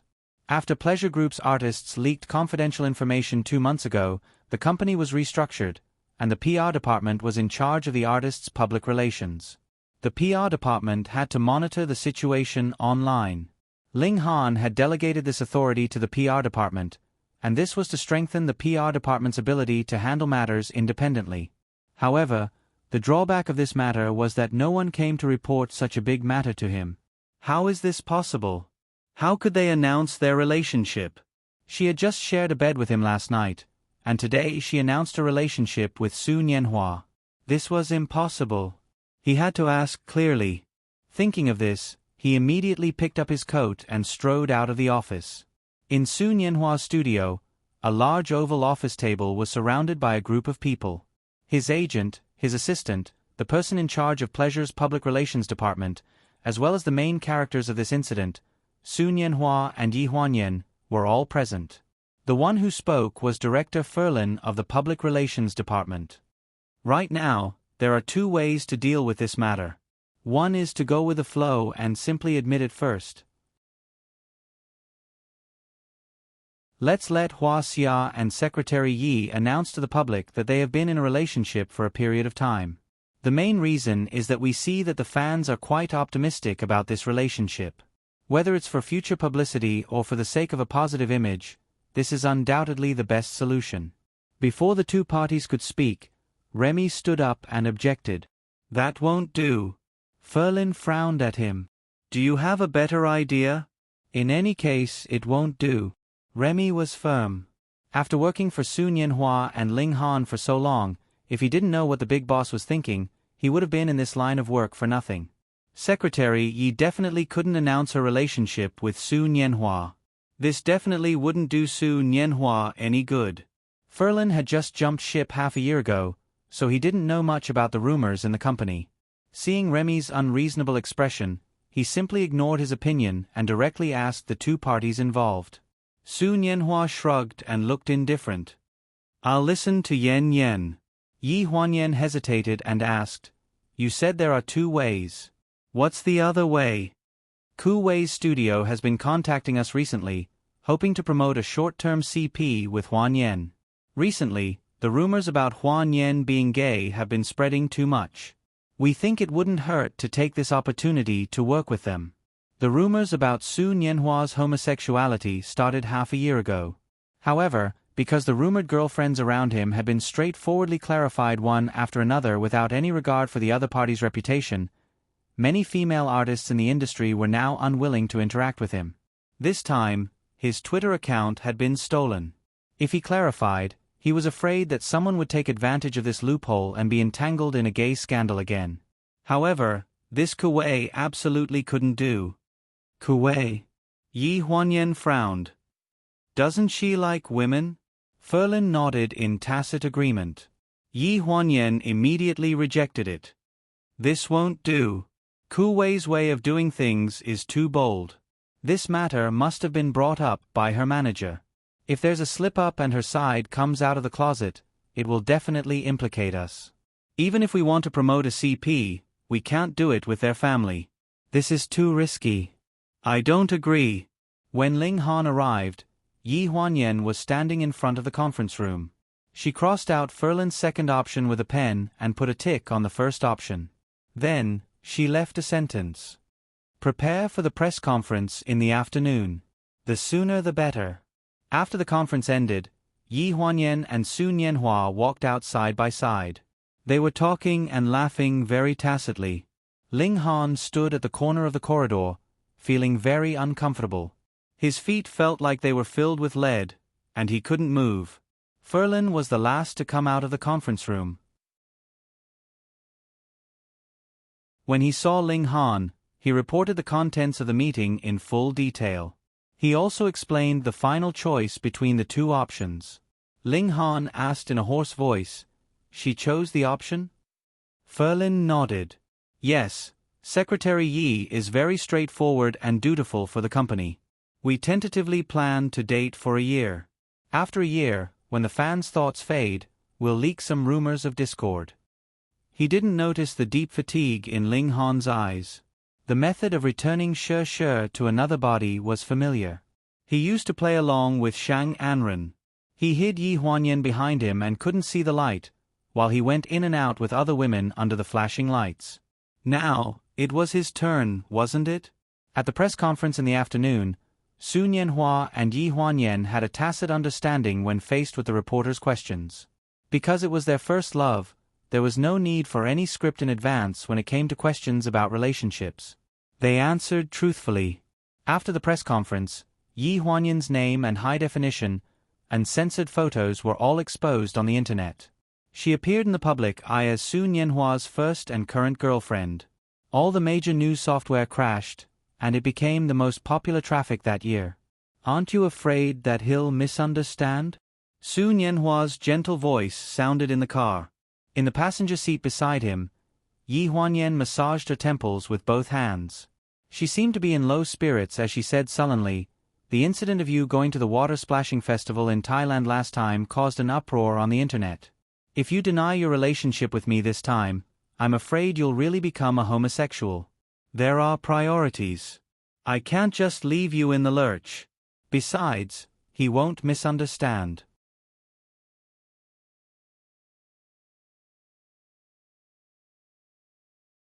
Chapter 302. Su Nianhua was confused when he saw how confident Yi Huanyan was. He asked, "When did you start to trust him so much?" Hearing this, Yi Huanyan paused her action of massaging her temples, and a strange blush appeared on her face. Fortunately, her arm blocked her face, so Su Nianhua did not see her expression. She coughed and said, "It's nothing. Don't we still need to go for an interview? Let's go. Don't let the reporters wait for too long." After that day, Yi Huanyan and Su Nianhua were seen together in public for a few days. Xiao Dong was in charge of all the company's work. Originally, the company thought that they needed to spend money to promote their relationship so as to avoid being boycotted by fans. However, the day after their Twitter account was hacked and their relationship was exposed, the owner of Time Like Water posted a photo of him and Su Nianhua at the birthday party, as well as a chance encounter with Yi Huanyan at the entrance of the birthday party because of scalpers. His words were quite protective of Yi Huanyan. The comment section of the forum was instantly occupied by the supporters of the forum owner. All of them were trying to build momentum for Yi Huanyan. "The young lady who took us to see Brother Hua was very nice. At that time, I thought that if Brother Hua had such a girlfriend, we as fans would be relieved." At that time, the girl had not admitted that she was Brother Hua's girlfriend. She must have been scared by the fans when the reporters took photos of them during the concert and at the restaurant. That's why she is willing to be the woman behind Brother Hua. I have seen her before. That girl is generous and kind. She is as pretty as those girls in the rumors. I heard that she is a senior executive in a big company. She is very capable. As everyone knew, Years Like Water was Su Nianhua's first national fan club in China. It was also the most prestigious one among the many Tieba forums. This was because the owner of the club, Miss Xiao Rou, had never been like other fan club owners who charged unreasonable fees. A few years ago, when Su Nianhua was still not famous, she even gave him money to support him. So, after Time Like Water posted such a post, the netizens were all in favor of Yi Huanyan. In addition, the company exposed the feelings of 11 years of first love, which created enough momentum for Su Nianhua's new album in publicity. The image of the infatuated prince was established, and the number of fans doubled. The first batch of 50 million pre-sales of the new album was sold out in 5 minutes. After the new album was released, the relationship between the two started to stabilize. The fans' high emotions also calmed down a little. After Yi Huanyan and Su Nianhua finished the roadshow in Jingdu, the public relations was finally ended was perfect. They then rushed back to Lonjiang City alone. On the highway, Yi Huanyan's driver was Su Nianhua's assistant, Su. When they were about to leave the highway, her phone rang punctually. When they were about to leave the highway, Su's voice came from the phone was, "Have you arrived in Lonjiang City?" Yi Huanyan yawned and moved her stiff limbs in the back seat. She answered lazily, "We just left the highway toll booth. We're already in Lonjiang City. Didn't your event end long ago? Why aren't you resting?" The studio arranged to meet the president of the Jingdu fan club, the owner of Time Like Water, to thank her for this matter. "That Xiao Rou, right?" Yi Huanyan nodded. "We should meet her. But 3 girls came to your birthday party. Which one is that Xiao Rou?" On the other end of the phone, Su Nianhua was also confused. "I'm not too sure. Among the 3 girls, the one who left the deepest impression on me was the one whose eyes were swollen like walnuts. And I only remember her eyes." Yi Huanyan laughed out loud. "Don't tell me, I also remember that little crying bag." If it wasn't for the little crying bag, crying her heart out at the entrance of the venue that day, she really wouldn't have noticed them. She was also a genius. In the private room of the Jingdu Garden Hotel restaurant, Su Nianhua was wearing a casual blue suit and listening to music with his headphones. Not long after, the door of the private room was pushed open by his agent and Xiao Rou, who had secretly helped him a lot, was brought in. When Zhang Rou came in through the door, Su Nianhua's headphones were playing a soothing French song. The translated lyrics were, "You rushed to the white snow on the mountaintop, crossed thousands of mountains and rivers, and didn't linger on the scenery passing by. But when you arrived, the snow had already stopped, and the glacier had melted. It turned out that the best time to see snow had passed. You were sad and helpless, and you were lonely. But when you turned around, you saw a snow lotus quietly blooming on the mountaintop." His agent patted him on the shoulder. He turned around and saw a girl wearing a bright yellow sweater and a brown checkered short skirt walking in from the door. She had neat black short hair, beautiful big eyes, and a bright smile. She smiled at him as if they were close friends. "Brother Hua, long time no see." Yi Huanyan called her Little Crying Bag. After the little crying bag's eyes were no longer swollen, she was a pure and beautiful girl. At first glance, he felt that fate had sent her to him. She was the snow lotus that quietly bloomed after the glacier melted. "Long time no see. I should introduce myself. My name is Lu Shen." The little crying bag was slightly stunned. She seemed to be flattered. Her deer-like eyes suddenly turned into two crescent moons. "My name is Zhang Rou." After Yi Huanyan rushed back to Lanjiang City that night, the first thing she did was to return to Pleasure City. Although she knew that it was unlikely that Ling Han would stay in the company at this time, she had something to give him, so she wanted to send it to his office in advance. After entering the office, she took out the spare key and opened the door. In order not to attract attention, she didn't turn on the lights. She groped behind the desk and pulled open the drawer where he usually kept his important things. With the faint light of the phone, she saw the picture of her high school uniform in the drawer. She had watched him tear it up and throw it at his feet. At this moment, it was all properly glued and sealed with plastic paper and placed on the top of the drawer. Her eyes were filled with warmth. She put the black suede box in her hand next to the picture. Just as she was about to get up, she suddenly heard a series of messy footsteps approaching the door. The sound of the door handle turning was particularly clear in the large office. Immediately, a low voice sounded. "You can leave now that you've delivered the thing. As for the thing you said, just let Xiao Mu do it. Move out of Fujin Garden as soon as possible." "Han, are you so sure that Yi Huanyan will change her mind? What if she doesn't come back?" She just announced a relationship with Su Nianhua recently.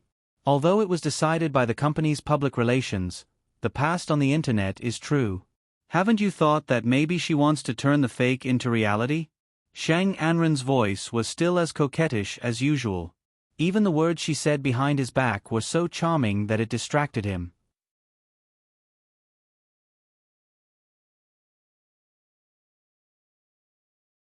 Chapter 303. Yi Huanyan squatted behind the desk. She wanted to come out, but after hearing Shang Anren's words, she simply hid tightly. "If you sow discord, then I'll have ears. I'd like to see what you want to do, and then I'll give you a trick at your own game." Shang Anren's words make Ling Han's action of turning on the light slightly. In the dark, people's vision is not good, but their hearing is very strong. Yi Huanyan clearly hears him take a deep breath, as if he is tired to deal with this topic. There are a few seconds of silence in the air. Even Yi Huanyan's heart is tight. It is undeniable that she is a little afraid. She is afraid of repeating the same mistake. She is afraid that Ling Han will still listen to Shang Anren's nonsense after experiencing so much. "You don't have to say more. No matter what she thinks or wants to do, I'm ready to help her." Ling Han's voice is a little dull, which makes Yi Huanyan, who is hiding behind the desk, feel a pain in her heart. She can't wait to rush out and tell him her thoughts at the moment. There is no other idea at all. Her idea from beginning to end is just to have a good life with him. "What about me?" Shang Anren asked. "You help her, who will help me? I've been with you for so long. Haven't you ever had any feelings for me?" Shang Anren has been with Ling Han for nearly 2 years. Even if she has no feelings for him, she has pity for him. She is a smart woman, knows when to advance and retreat, knows her limits. She has helped him a lot and saved him a lot of trouble. Ling Han does not deny that he once used an ambiguous position of Mrs. Ling to tempt her to work for him willingly. He does feel a little sorry for her. But it's just 2 words, I'm sorry. Shang Anren's eyes are red. She tries her best, but she can't get the man's heart after all. She clenches the transfer certificate of property rights in her hand, takes a deep breath, holds back her tears, and laughs at herself. It's a blessing of 3 lifetimes to let the President of Pleasure say these 2 words to me. Ling Han frowns, his indifferent eyes slightly shift 2 inches, and reaches out to turn on the light. With a pause sound, the office was brightly lit. Shang Anren caught a glimpse of the hem of a woman's beige windbreaker behind the desk from the corner of his eye, and his eyes suddenly froze. Ling Han was about to walk in when she suddenly said, "If you really feel sorry, I hope you can take me home." Ling Han turned his head. "Send you home?" "Yes, send me home. I want you to spend the night with me." Hearing this, Ling Han's face darkened. Without waiting for him to speak, Shang Anren raised the property transfer materials in his hand. "This is what you owe me." Ling Han's eyes were like frost. He coldly swept his gaze over Shang Anren's delicate face and finally landed on the document she raised. In the end, he stepped forward and walked out of the office. Shang Anren glanced in the direction of the desk, and a sinister light flashed in her eyes. She turned off the light and followed Ling Han in 10-centimeter high-heeled shoes. When the footsteps were gone, Yi Huanyan stood up with the corner of the table and rubbed her numb calves. She looked at the door with a complicated expression. Shang Anren's love for Ling Han was stronger than hers and more unscrupulous than hers. She had to accept it. Would anything happen to them this time? From the tone of Ling Han's words just now, Yi Huanyan could say with certainty, no. The sentence, "I'm ready to fulfill her," was still warm in her heart. She couldn't help smiling, leaned over to close the drawer, hummed a song happily, locked the office door, and then left the group. In Jinjianjuan, Lingling was a light sleeper. Hearing a rustling sound in the living room, she got up from the bed. Thinking that Ling Han had come back, she hurriedly put on her clothes and went out to pour tea. As soon as she opened the door, she saw a familiar figure standing at the table, drinking water from a glass. She used to use a pair of white ceramic cups with Ling Han. Lingling rubbed her eyes and couldn't believe it. "Miss Yi." Yi Huanyan was stunned and turned around with an apologetic look. "I'm sorry to wake you up. I was a little thirsty, so I boiled water." No. Lingling quickly waved her hand, her eyes red, and even her voice was a little choked. "Miss Yi, you're not leaving this time, right?" Yi Huanyan saw her like this and was confused. "What's wrong with you?" "I'm not leaving. Did the young master scold you when I wasn't here?" Lingling shook her head desperately and sobbed. "He didn't scold me. He just didn't talk. After you left, the young master basically didn't talk at home. We couldn't hear a voice at home all day. I thought that if you didn't come back, I would quit." "Didn't talk? Did he come back often?" "Very rarely, but when he came back, he would stay in the bedroom on the 2nd floor. He wouldn't let me tidy up the things in the house. Look, the floor is covered in dust and he wouldn't let me wipe it. The magazines you were reading before you left are still on the coffee table. Even your coat is hanging in the hallway. He didn't let me go up to the 2nd floor and didn't even let me touch the furniture." Hearing this, Yi Huanyan's eyes flashed with a trace of shock. She looked around the entire house and sighed at the same time. "Lingling, I can't sleep here. I'm afraid I'll have to trouble you tonight." She winked at Lingling and smiled faintly. "Let's clean up this house together. I'll be in charge of the 2nd floor, and you'll be in charge of the 1st floor." She believed that Ling Han would come back tonight and hoped that he would see a clean house when he came back. Under the light, there were many figures, busy and sleepless all night. The next day, Yi Huanyan woke up from the sofa in the bedroom with sleepy eyes. She couldn't even remember when she fell asleep on the sofa.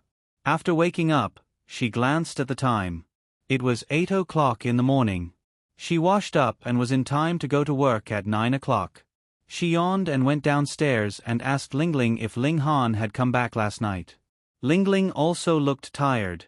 She slowly brought the millet porridge to the table and was stunned when she heard the question. No, I didn't sleep. I was in the living room the whole time. I didn't hear the sound of the car. The young master probably didn't come back. Yi Huanyan was slightly stunned and a trace of disappointment appeared in her heart. However, she was still willing to believe that Ling Han didn't spend the night at Shang Enren's. Maybe he went back to the company later. Lingling, I'll help you with the side dishes. She smiled and walked to the table with a plate of olives. The phone in her pocket vibrated. She stood where she was and took out her phone to take a look.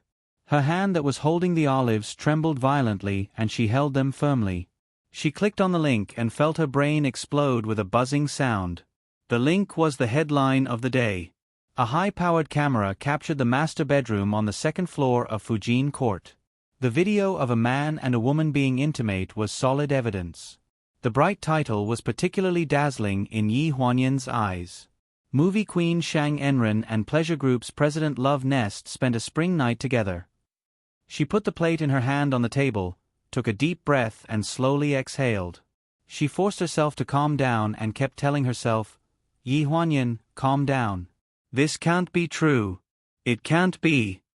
Lingling's concerned voice came from behind. Miss Yi, what's wrong with you? Are you not feeling well? I'm fine. Miss Yi, where are you going? Aren't you going to eat breakfast?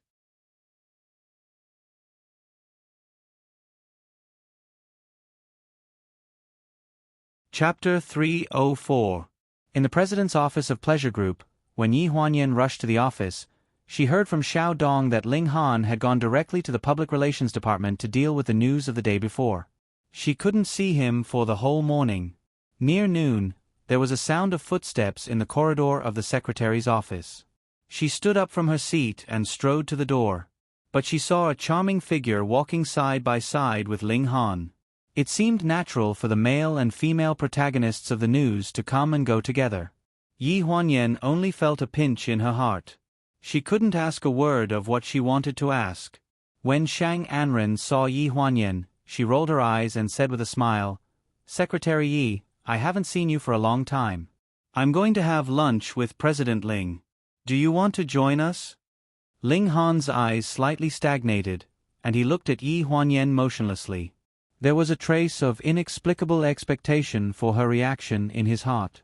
Yi Huanyan's plain face evoked a smile, which was polite and alienated. No, I have something to deal with. After saying this, she turned around and walked toward her desk, ignoring the two people behind her. There was a trace of ridicule in Shang Anren's eyes, while Ling Han was at a loss. He stared blankly at the back of the resolute figure as she left. His heart felt empty.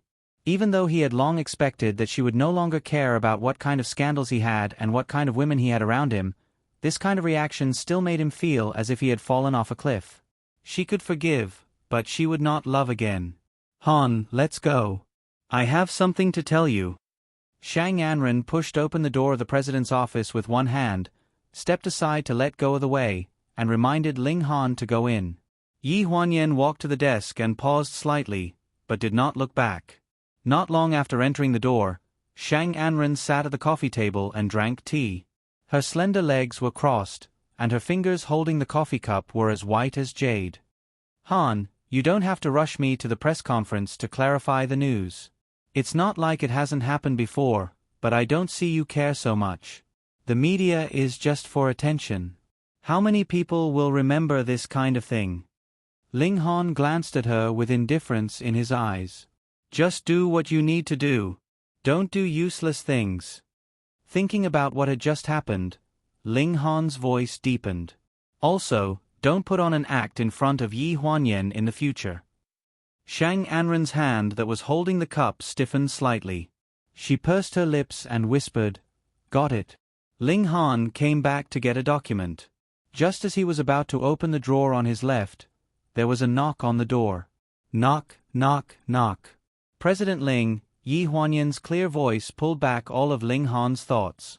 He immediately sat up straight. "Come in." "President Ling, there is a document for you to sign. Is it convenient now?" Yi Huanyan walked in with a folder in her arms, looking serious.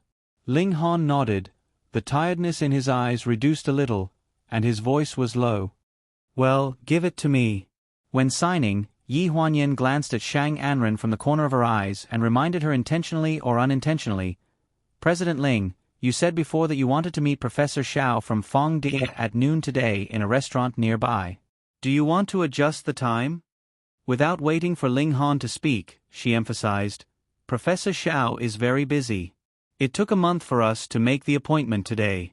If we don't go this time, we don't know when the next appointment will be." Pleasure needed Professor Xiao as a cultural consultant for a historical film.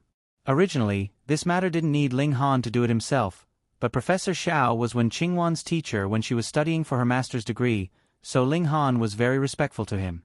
Ling Han was slightly stunned. He looked at Yi Huanyan with a hint of surprise in his eyes. Although Professor Xiao was busy, he wasn't that busy. Yi Huanyan said that on purpose. Did she deliberately want to ruin his lunch with Shang Anren? Thinking of this possibility, Ling Han suddenly felt a little happy.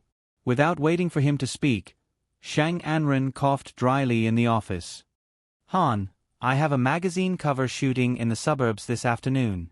If you don't take me there, I'm afraid I can't catch up with the press conference in the afternoon." "That's not good." Ling Han frowned slightly. "Why don't you take me there, Secretary Yi?" Shang Anren's eyes flashed with an unknown light. She looked at Ling Han. "This way, I won't miss the press conference, right?" Smart women always calculated too much at critical moments. The losses they suffered in the past few days made Ling Han begin to regret keeping a woman like Shang Anren by his side. Yi Huanyan's face was a little cold, but she didn't speak. She just looked at Ling Han and waited for his response. Ling Han's voice was a little dry. He avoided her eyes and pushed the car key on the table to Yi Huanyan. "Yen, you drive my car and take her there." Ling Han had to agree to Shang Anren's request, even though no one knew better than him about the new and old hatred between Yi Huanyan and her.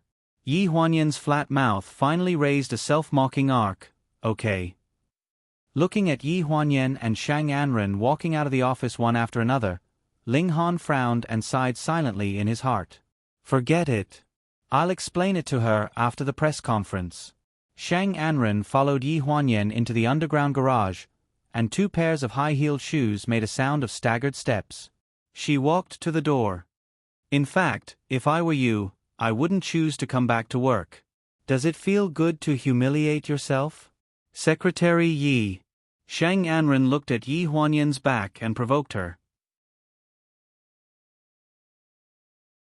Yi Huanyan stopped, turned around, and glanced at Shang Anren with cold eyes. "Humiliate yourself?" She sneered, looked at Shang Anren, and said sarcastically, "I'm afraid Miss Shang has to eat lunch by herself today. Who do you think humiliates themselves?"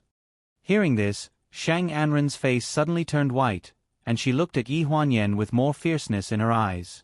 After getting on the car, Yi Huanyan fastened her seat belt, took a deep breath, and slowly backed the car out of the parking space of the garage.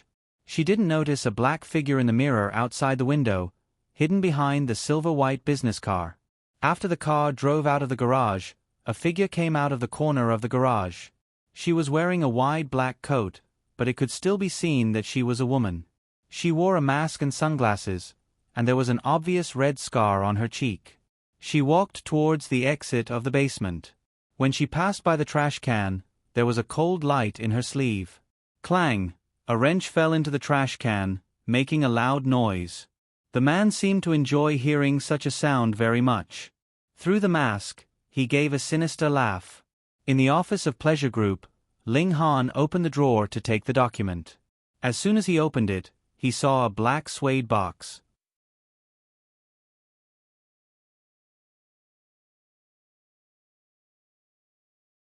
Chapter 305. A trace of doubt flashed in his eyes. He took the box out of the drawer. When he was about to open it, his phone on the table vibrated twice. Before he had time to read the message, the screen suddenly flashed. President Ling, Professor Xiao is downstairs. I'll take him to the restaurant first. When will you arrive? Xiao Dong's respectful voice sounded from the phone. Okay. I see. After hanging up, Ling Han stood up, buttoned his suit and walked out of the office. Yi Huanyan held the steering wheel at the interchange in the suburbs and did not say a word. Shang Anren was playing with her newly manicured nails and glanced at Dong Xuebing. Don't you want to ask me what Ling Han did to me last night? Yi Huanyan's face tightened. The news is already like this, and you are still so calm. Shang Anren laughed and said in a mean tone, but I expected it. After all, when Ling Han was always with me in the past, I didn't see you say anything. It's the same now. Yi Huanyan did not look at Dong Xuebing and said in a deep voice. From last night to this morning, the news is spreading faster than we can control. Do you think no one can see it is a deliberate publicity stunt? Ling Han had analyzed the data herself after Shang Anren and Ling Han entered the office. According to the media style, since this is an exclusive report, it is impossible to release it immediately after the incident. They will go through the procedures first. For Ling Han's sake, they should at least inform Pleasure. But this time, they did not do so, and Pleasure's PR department was caught off guard. Shang Anren didn't care, and his delicate facial features showed a proud expression. Even if it is a deliberate publicity stunt, that video is not fake. So what? Yi Huanyan pursed his lips, and his face was tense. Shang Anren's eyes turned slightly, revealing a hint of sinister. Her red lips moved slightly. If I told you that at the press conference this afternoon, Ling Han is going to announce the news of our engagement, would you still be so indifferent? Yi Huanyan's expression froze. What did you say? Shang Anren took out a ring box from his small bag and opened it with a snap, revealing the bright diamond ring inside. Does it look good? Yi Huanyan's expression darkened. Shang Anren pulled down half of her sleeve, revealing the mottled kiss marks on her shoulder. She curled her red lips and said, Let me tell you something. Last night was the first time he slept with me. He was very gentle. Yi Huanyan's eyes widened. There was both astonishment and anger in her eyes. First time? The first time he touched her? Why? Shang Anren tidied up her clothes and looked at Yi Huanyan with a half smile. Last night, Ling Han told me that he would marry me after divorcing you. He told me to wait for him and be patient. Your announcement of your relationship with Su Nianhua is actually a blow to him. I have to thank you for this. He has completely given up on you. We will live a good life in the future. Shang Anren slowly talked about Ling Han's many dissatisfaction with her, and displayed her ability to add insult to injury to the best of her ability. At the thought of the news last night, the half-true and half-false news video, Yi Huanyan's face became more and more ugly. She couldn't help clenching the steering wheel and stepping on the accelerator. The car instantly increased the horsepower and drove quickly on the highway. Shang Anren exclaimed, and the ring box in her hand fell into the carriage. She clenched the seat belt in her hand and screamed, Yi Huanyan, you're crazy. In the excitement of galloping, Yi Huanyan was finally able to put aside Shang Anren's nagging and think about some problems calmly.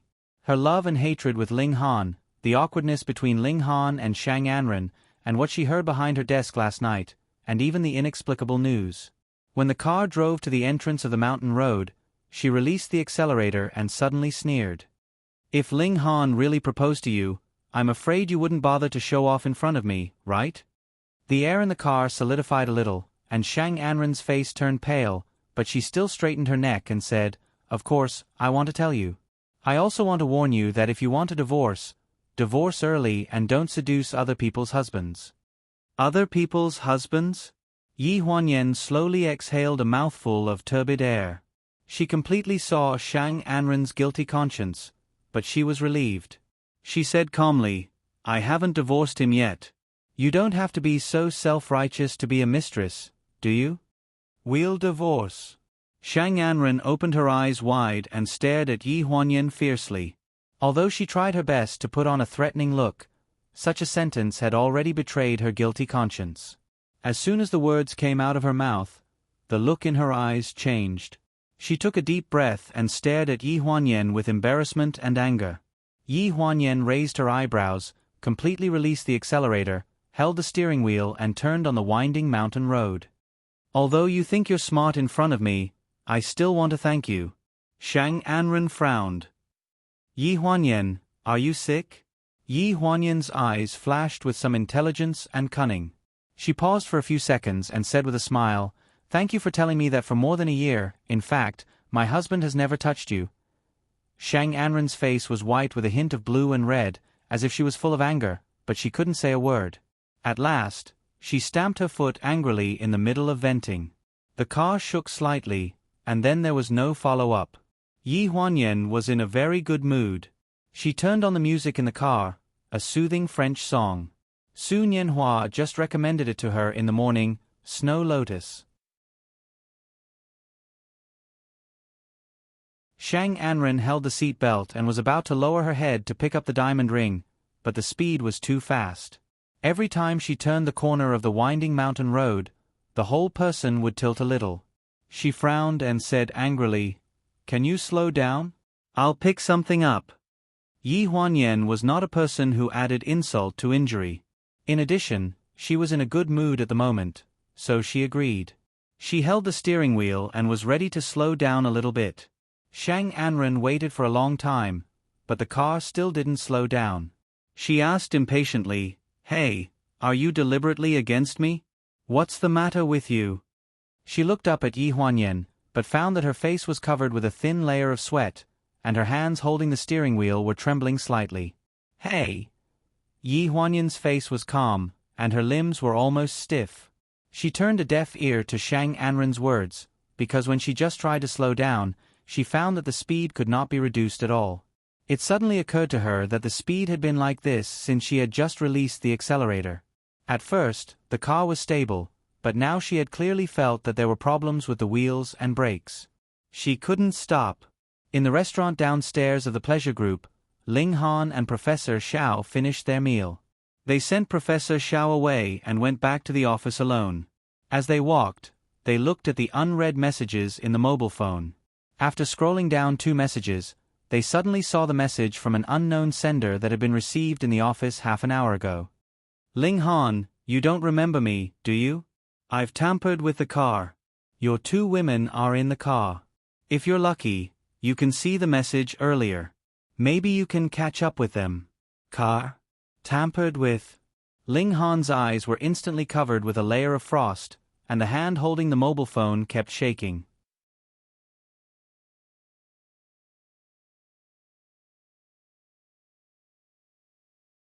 Chapter 306. Who are you? Ling Han's voice rang out in the lobby of the pleasure group, attracting everyone's attention. "Ha ha ha ha ha. You really don't remember me." A woman's wild laughter came from the other end of the phone. Ling Han was extremely cold. "What the hell did you do?" "I can't stop the car. Ha ha ha ha. I want you and that B*TCH Shang Anren to die. I didn't expect you to be so lucky, ha ha ha. I didn't expect that woman called Yi Huanyan to die for you, ha ha ha. Ling Han, now you'll remember me for the rest of your life, right? Remember me, I mean Guagua." The moment he heard the name, Ling Han directly hung up the phone. Chow Mu hurried over. "Director Ling, what happened? Give me the car keys." "Huh?" Chow Mu was bewildered. Ling Han did not care that they were in public and violently tore open his suit. He directly dug out the car keys from his pocket and sprinted toward the garage without looking back. Chow Mu had never seen her panicked footsteps and panicked eyes like this before. On the winding mountain road, the sapphire blue car's wheels made a sharp screeching sound. Yi Huanyan tried all kinds of methods but could not stop the car. Fortunately, it was uphill, so she managed to slow down the car. On the side, Shang Anren was already pale with fright. She clutched the seat belt with a pale face. "How could this be? Yi Huanyan, are you trying to scare me? You don't have to be like this no matter how much you hate me." "Shut up." Yi Huanyan's face was dark, and a drop of cold sweat slid down the tip of her nose and dripped onto the back of her hand that was holding the steering wheel. She tried to suppress the fear in her heart and tried to drive the car smoothly on the winding mountain road. Ah! Shang Anren's scream pounded in Yi Huanyan's mind. She glared at Shang Anren impatiently. Can you King stop arguing? The makeup on Shang Anren's face had been ruined by crying. She clasped the safety handle tightly and cried. I won't fight with you over Ling Han, okay? Just focus on driving, I won't fight with you over him. Shang Anren's crying made Yi Huanyan more and more upset. She kept adjusting the speed of the car, only to feel that the speed was increasing a little bit, and the brake under her feet had completely lost its effect. Not long after, the wheels made a sharp screeching sound, and the whole car tilted. It completely lost control of the steering wheel and fell to the side. Yi Huanyan's face was pale as she muttered, It's over. Shang Anren was in a daze from crying.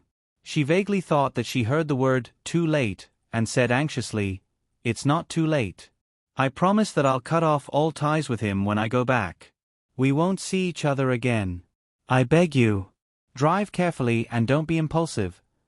Before Shang Anren could finish her words, the car had rushed to the safety fence.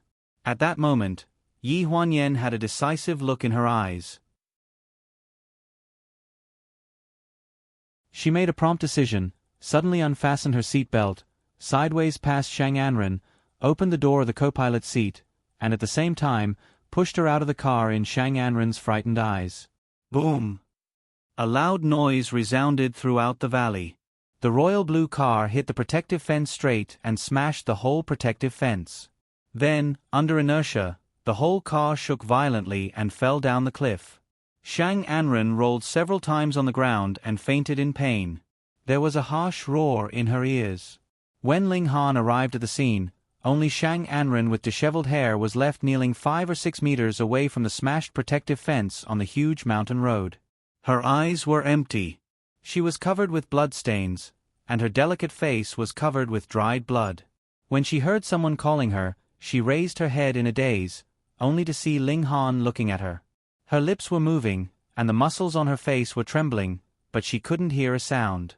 She thought she had lost her hearing. But Ling Han closed his eyes fiercely, and then opened his mouth again. The whole world suddenly had a sound again. He pinched her shoulder, the blue veins on his forehead jumped violently, and roared, Shang Anren, say something. Where's Yen Yen? Shang Anren opened her mouth in a daze, but found that she couldn't make a sound. Finally, she raised her hand and pointed to the smashed guardrail. She. No one knew how shocked Shang Anren was now, and no one knew how much fear and panic she had. The feeling of the world collapsing and her life hanging by a thread, but at the moment of death, she was robbed of her life by the person she hated. It made her feel that it was very painful to live like this. Yi Huanyan rolled down the cliff with the car. Yi Huanyan didn't save herself at the last moment, but she pushed herself out. Was Yi Huanyan crazy? What did you say? Ling Han's extremely panicked voice entered her ears. I don't know. She covered her ears and wailed loudly. When the fire brigade and police arrived, Ling Han was pulling on the collar of a woman whose face was covered in blood. His face was deathly pale, and he roared at the top of his lungs. She fell down the cliff. Why are you here? Shang Anren, why are you here? Chow Mu and the fire brigade, who arrived later, separated the two. The medical team sent Shang Anren to the ambulance to check her wounds, and the police pulled up the surveillance footage of the intersection. Chow Mu pulled Ling Han and advised, We haven't figured out the situation yet. Didn't Anren faint? She doesn't know what happened at all.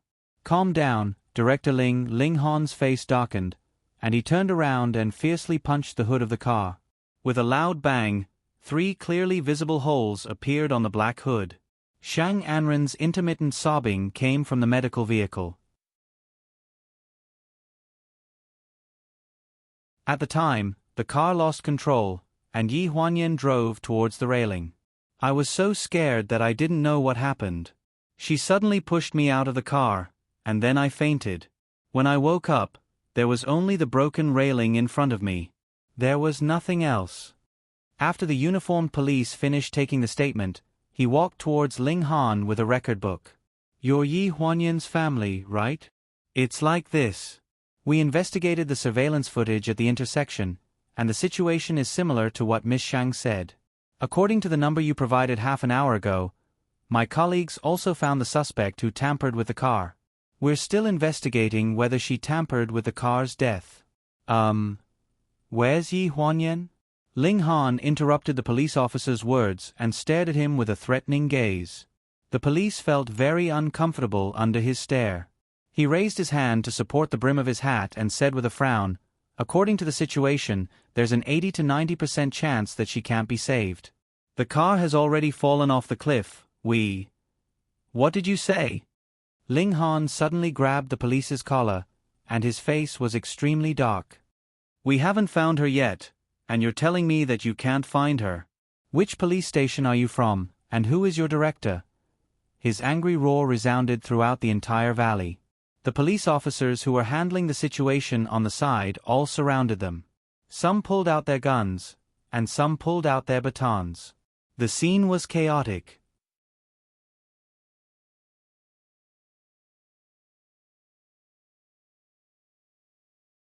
Chapter 307. Everyone in Lonjiang City knew about Ling Han's identity. The police did not dare to do anything, but it did not mean that they would not do anything if they were pushed too far. Xiao Mu quickly grabbed Ling Han and said anxiously, "Director Ling, it's more important to find Secretary Yi. Right now, time is life. We have plenty of time to settle the score with them when they're at the police station." Ling Han's eyes froze when he heard the words Secretary Yi, and he reluctantly let go of his hand. That unlucky police officer was about to explode when he was pulled back by his colleagues behind him. They also found an older and calmer person to negotiate with Ling Han. "We're investigating the exact situation. We'll definitely find her, but Shaoli didn't make it clear just now. Director Ling, why don't you go home and wait? We'll search the entire mountain overnight. We want to see her if she's alive or dead." Ling Han spat out 4 words with a cold face: "She won't die." For the entire night, Deer Mountain Expressway was sealed off for search and rescue. The news of the search and rescue at the bottom of the valley was sent to the top of the mountain every half an hour. The medical team first brought Shang Anren back to the hospital for treatment. On the empty mountain road, Ling Han stood motionless against the wind while holding onto the protective fence like a statue. It was not until the middle of the night that the last piece of news came from the bottom of the valley. "Mr. Ling, we found part of the wreckage of the car at the bottom of the valley. Most of it was washed downstream by the stream. Judging from the burn marks on the wreckage, there was a huge explosion in the car, so the person inside couldn't have survived. My condolences." He had been standing for too long, and his legs were numb. He actually wanted to grab the police officer who spoke and question him on what basis he came to this conclusion. However, the empty valley and the pitch-black night kept reminding him that he was not going to leave this place. Couldn't have survived. These 4 words were so decisive when they came from the police officer's mouth. His phone rang in his pocket. It was Xiao Mu. "Hello." Ling Han's voice was very hoarse, and he used all his strength to say that one word. On the other end of the phone, Xiao Mu was silent for a few seconds. "Director Ling," Shang Anren said that before Secretary Yi pushed her out of the car, she asked her to pass a message to you. His hand that was holding on to the protective fence suddenly tightened. "What did she say?" "She said that she had repaid everything she owed you and that it was time to live a good life." The night wind blew, and the night was bleak. With a "pa" sound, the phone slipped from his ear and fell on the road. It flickered a few times before rolling into the bushes on the side of the road. It fell into the valley and became a small dot of light before finally disappearing. On the empty and lonely mountain road, a tall and straight figure slowly squatted on the ground. His hands covered his face, and his shoulders began to tremble. Not long after, that pair of slender and clean hands grabbed the hair in front of his forehead, and his forbearing and sorrowful cries echoed in the valley over and over again. "No matter how much I owe you, I've already paid you back, so you have to live well. But in a world without you, what is a good life? At the entrance of the operating theater of Lanjiang City International Medical Center, doctors of various skin colors, wearing green sterile gowns, shuttled back and forth between the corridor and the operating theater. All of them looked dignified and did not dare to slack off. Basins of gauze covered in a thick, charred substance mixed with blood were carried out of the operating theater. A dark figure sat on the sofa in the corridor, toying with a loaded pistol in his hand. His eyes were demonic and cold, and his entire body was indescribably cold. Everyone's heart was in their mouths, and the man's powerful words when he sent someone into the operating theater echoed over and over in their minds. If you can't save her, the entire hospital will be buried with her. The day after Yi Huanyan's accident, the fire department gave up on the search and rescue work. The identification report was sent to the pleasure group, and only Qiao Mu was there. The police handed the report to Qiao Mu with a solemn expression. We were afraid that you would be anxious, so our director specially asked us to prepare a case report and send it over. That little girl named Yi Huanyan is truly extraordinarily courageous. Under such circumstances, she could still think of pushing the person in the front passenger seat out of the car. Very impressive. Qiao Mu's eyes were filled with sorrow. He had gone to the hospital to see Shang Anren, and after hearing about this matter from her, his original guilt had already suffocated him, and now it was even more so. He asked in a hoarse voice, "Did Yin Guagua tamper with the car?" Hearing this, the police sighed. According to the evidence you provided, it was enough to prove that she tampered with the car. However, when our people went to her place to arrest her, we found that she had already lost her mind. There is also a psychiatric identification report here. Qiao Mu frowned. Lost her mind? What a coincidence. Could she be faking it? The police shook his head. We've already investigated. She was raped half a month ago, and many videos and photos were taken on the computer. Also, when we found her, her face had already become like this. Perhaps she was traumatized, and her mind was not in the right state. Raped? A trace of astonishment flashed through Qiao Mu's eyes. He lowered his head and flipped through the information. Sure enough, he saw a page of data and a photo of Yin Guagua wearing a mental patient's gown. Her originally innocent face was full of knife wounds, and her eyes were hollow. She clearly had lost her mind. She was released from prison about 2 months ago. She was originally bailed out by a wealthy businessman, but for some reason, she was raped by a group of hooligans near the South Alley half a month ago. This matter was not reported to the police, but we found a packaged compressed file on her computer. It should have been sent to her by someone. She was probably blackmailed, but when we traced the email that sent her the video, we found that we couldn't find the blackmailed target. Moreover, Yin Guagua has lost her mind, so it's not easy to investigate. The police talked about the case on their own, but they did not notice that Qiao Mu was staring at the email ID on the page with a face as pale as a sheet. That ID was a virtual ID that a friend of his who majored in computer science helped him create. It had a hidden function, and no one could trace the sender of the file. More than half a month ago, Shang Anren used his computer. It was clear at a glance who Yin Guagua was mentally deranged and who she was trying to kill. He did not dare to believe this result. He did not dare to believe the truth. Shang Anren was recuperating in the hospital while Sister Su peeled an apple for her. Hasty footsteps came from the door, and when she looked up, she saw Qiao Mu's panicked figure. She was panting heavily as if she had run here, and her face was completely drained of blood. She glanced at Sister Su, and Sister Su understood. She put down the apple and walked out first, closing the door behind her. Shang Anren took a deep breath and said with a frown, "Qiao Mu, isn't it bad for you to come to me at this time? My fans all know that I'm injured and hospitalized, and there are reporters outside. Did you send Yin Guagua's nude photos to her?" Qiao Mu's questioning voice froze the atmosphere in the room. Shang Anren's face paled, and she guiltily avoided his gaze. "No." "Did you find someone to rape her?" "No." "You took photos and video to threaten her? Why did you do this?" Qiao Mu's eyes were filled with anger, and he abruptly grabbed her by the collar, almost suffocating her.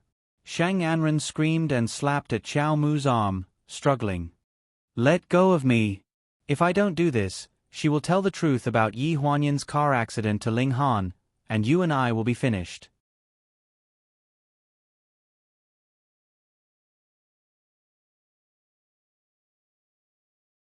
Chapter 308.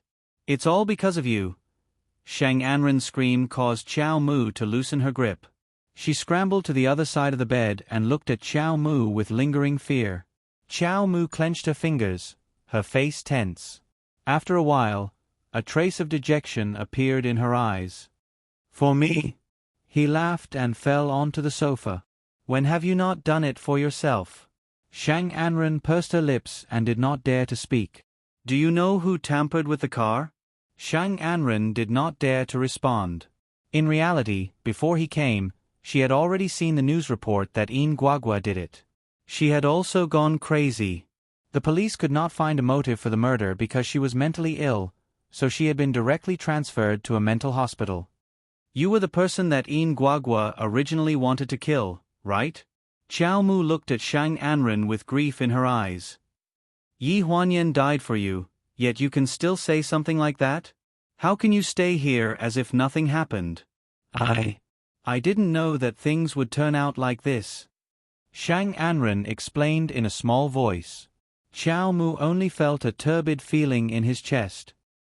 He did not want to say another word to her and abruptly stood up to walk toward the door.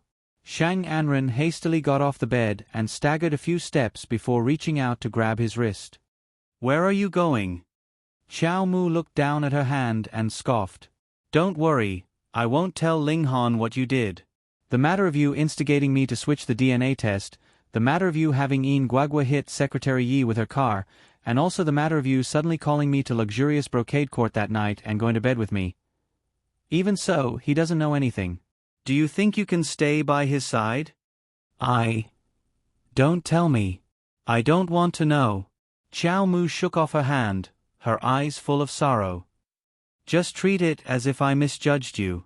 Originally, he thought that they were in the same boat, but he didn't expect that she would be so unscrupulous in order to marry Ling Han. Step by step, he followed her into the trap, consigned to eternal damnation. In the villa of Jinjiang Park, bottles of wine were scattered all over the carpet in the living room. On the sofa lay a drunken figure with an unshaven beard.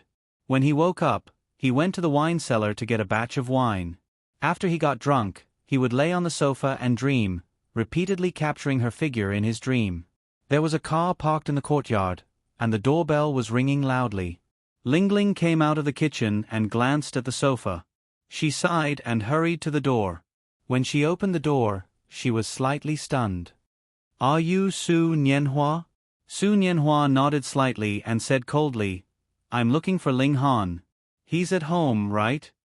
Without waiting for Ling Ling to speak, he walked past her and went straight into the house. Ling Ling followed behind him. It's not convenient for young master to meet anyone right now. The living room was filled with a strong smell of alcohol and a sour stench. At a glance, Su Nianhua saw Ling Han lying on the sofa with a half-dead look. Just as he was about to walk over, his feet moved, and a large number of wine bottles fell with a clatter. What's wrong with him? Ling Ling sighed and her eyes reddened. After Miss Ye's accident, young master has been like this. He's drunk every day and doesn't eat or talk to anyone. He just sits here and doesn't respond to anyone. Hearing this, Su Nianhua was furious. He strode over the bottles and jars and walked to the sofa. He grabbed Ling Han's collar and said, He's already dead. Why are you King pretending to be innocent? Ling Han opened his sleepy eyes and looked at the intruder. He raised his hand impatiently and waved him away. He said coldly, Don't touch me. He stood up and staggered towards the wine cabinet, turning a blind eye to Su Nianhua's intrusion. Su Nianhua clenched his fists and growled, Before Yan Yan's accident, you hurt her time and time again. Now that she's dead, who are you trying to show this to? To comfort yourself? You're pretending to tell yourself that you're actually heartbroken and that you love her more than others think you do? That you're in more pain than anyone else when she's dead? Ling Han opened the wine cabinet and took out a bottle of wine. He directly opened the lid, raised his head, and gulped down 2 mouthfuls. Then, he coldly looked at Su Nianhua, his eyes filled with desolation. None of you understand my pain. Don't understand. Su Nianhua was burning with anger.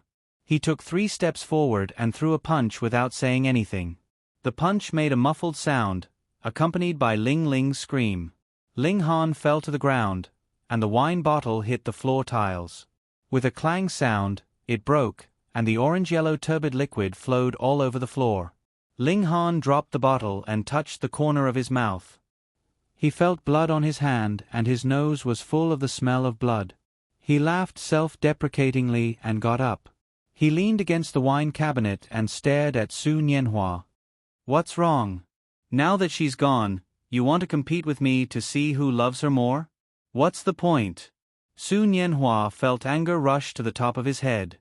He clenched his fist and shouted, "What's the point?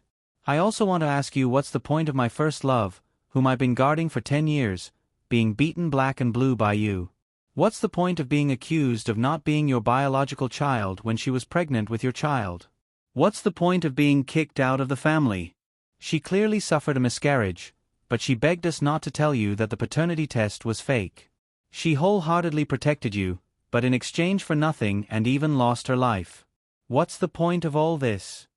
He said these words quickly and anxiously. By the time he finished speaking, his eyes were red. Ling Han's chaotic eyes suddenly found a trace of clarity. He looked at Su Nianhua in a daze. "What do you mean the paternity test was fake?" "From beginning to end, I didn't do anything improper with Yan Yan. On the night of the annual party, we were locked in the room. At first, I couldn't control myself, but Yan Yan kept calling your name. She pushed me away more decisively than ever before.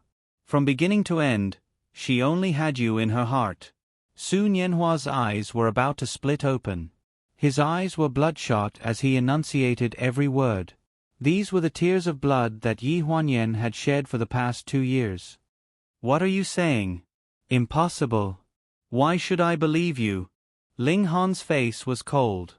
"Even if you want to exonerate her, you don't need to mention this matter again." "He's right. I was the one who swapped the paternity test results. The results of the amniocentesis test showed that the child in Secretary Ye's belly is your child. I was the one who swapped the 2 samples. Su Nianhua's sample is actually yours." A voice sounded at the entrance. Ling Han looked up and saw Chao Mu's figure. He knelt on the carpet at the entrance with a normal sound. "President Ling, I've let you down. I was the one who did it. I framed Secretary Yi." The sound of wine bottles colliding rang out. Ling Han's back slammed against the wine cabinet.